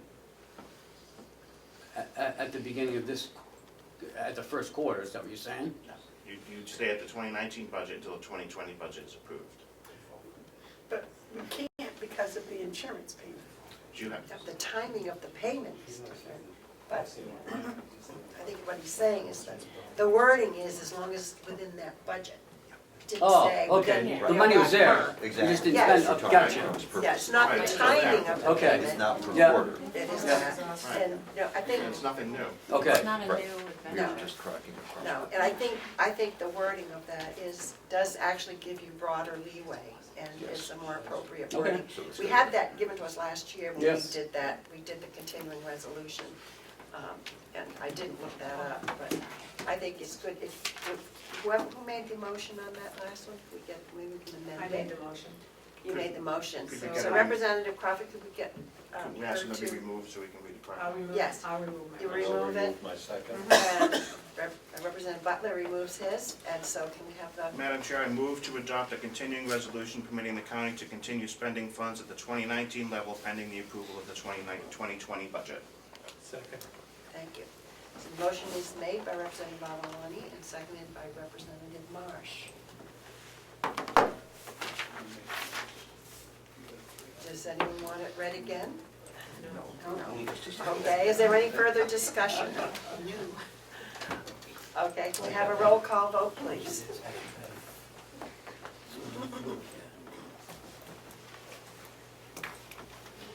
Representative Ticehurst. Yes. Representative Avalon votes yes. Representative Bucco. Yes. Representative Butler. Yes. Representative Crawford. Yes. Representative Nelson. Yes. Representative Comeau. Yes. Representative Knapp. Yes. Representative Marsh. Yes. Representative Burrows. Yes. Representative McDonald. Yes. Representative Woodcock. Yes. And Representative Anthony Chair. Yes. 13-0, motion passed. Okay, thank you very much. Is there any other business to be brought before this meeting? Yes, Representative Woodcock. Just one clarification, Madam Chair. On the committee assignments, would you please reestablish my name on the jail committee? Right, the committee assignments that were passed out have an error on them, so I will make sure that they are all correct. And Thank you. the committee assignments did not change. I made no changes, so you're on the same committee. Oh, you New have it. pages are coming around if they want to rip out that first page of their binder, and here's this. Good, thank you. Who's on the facilities committee?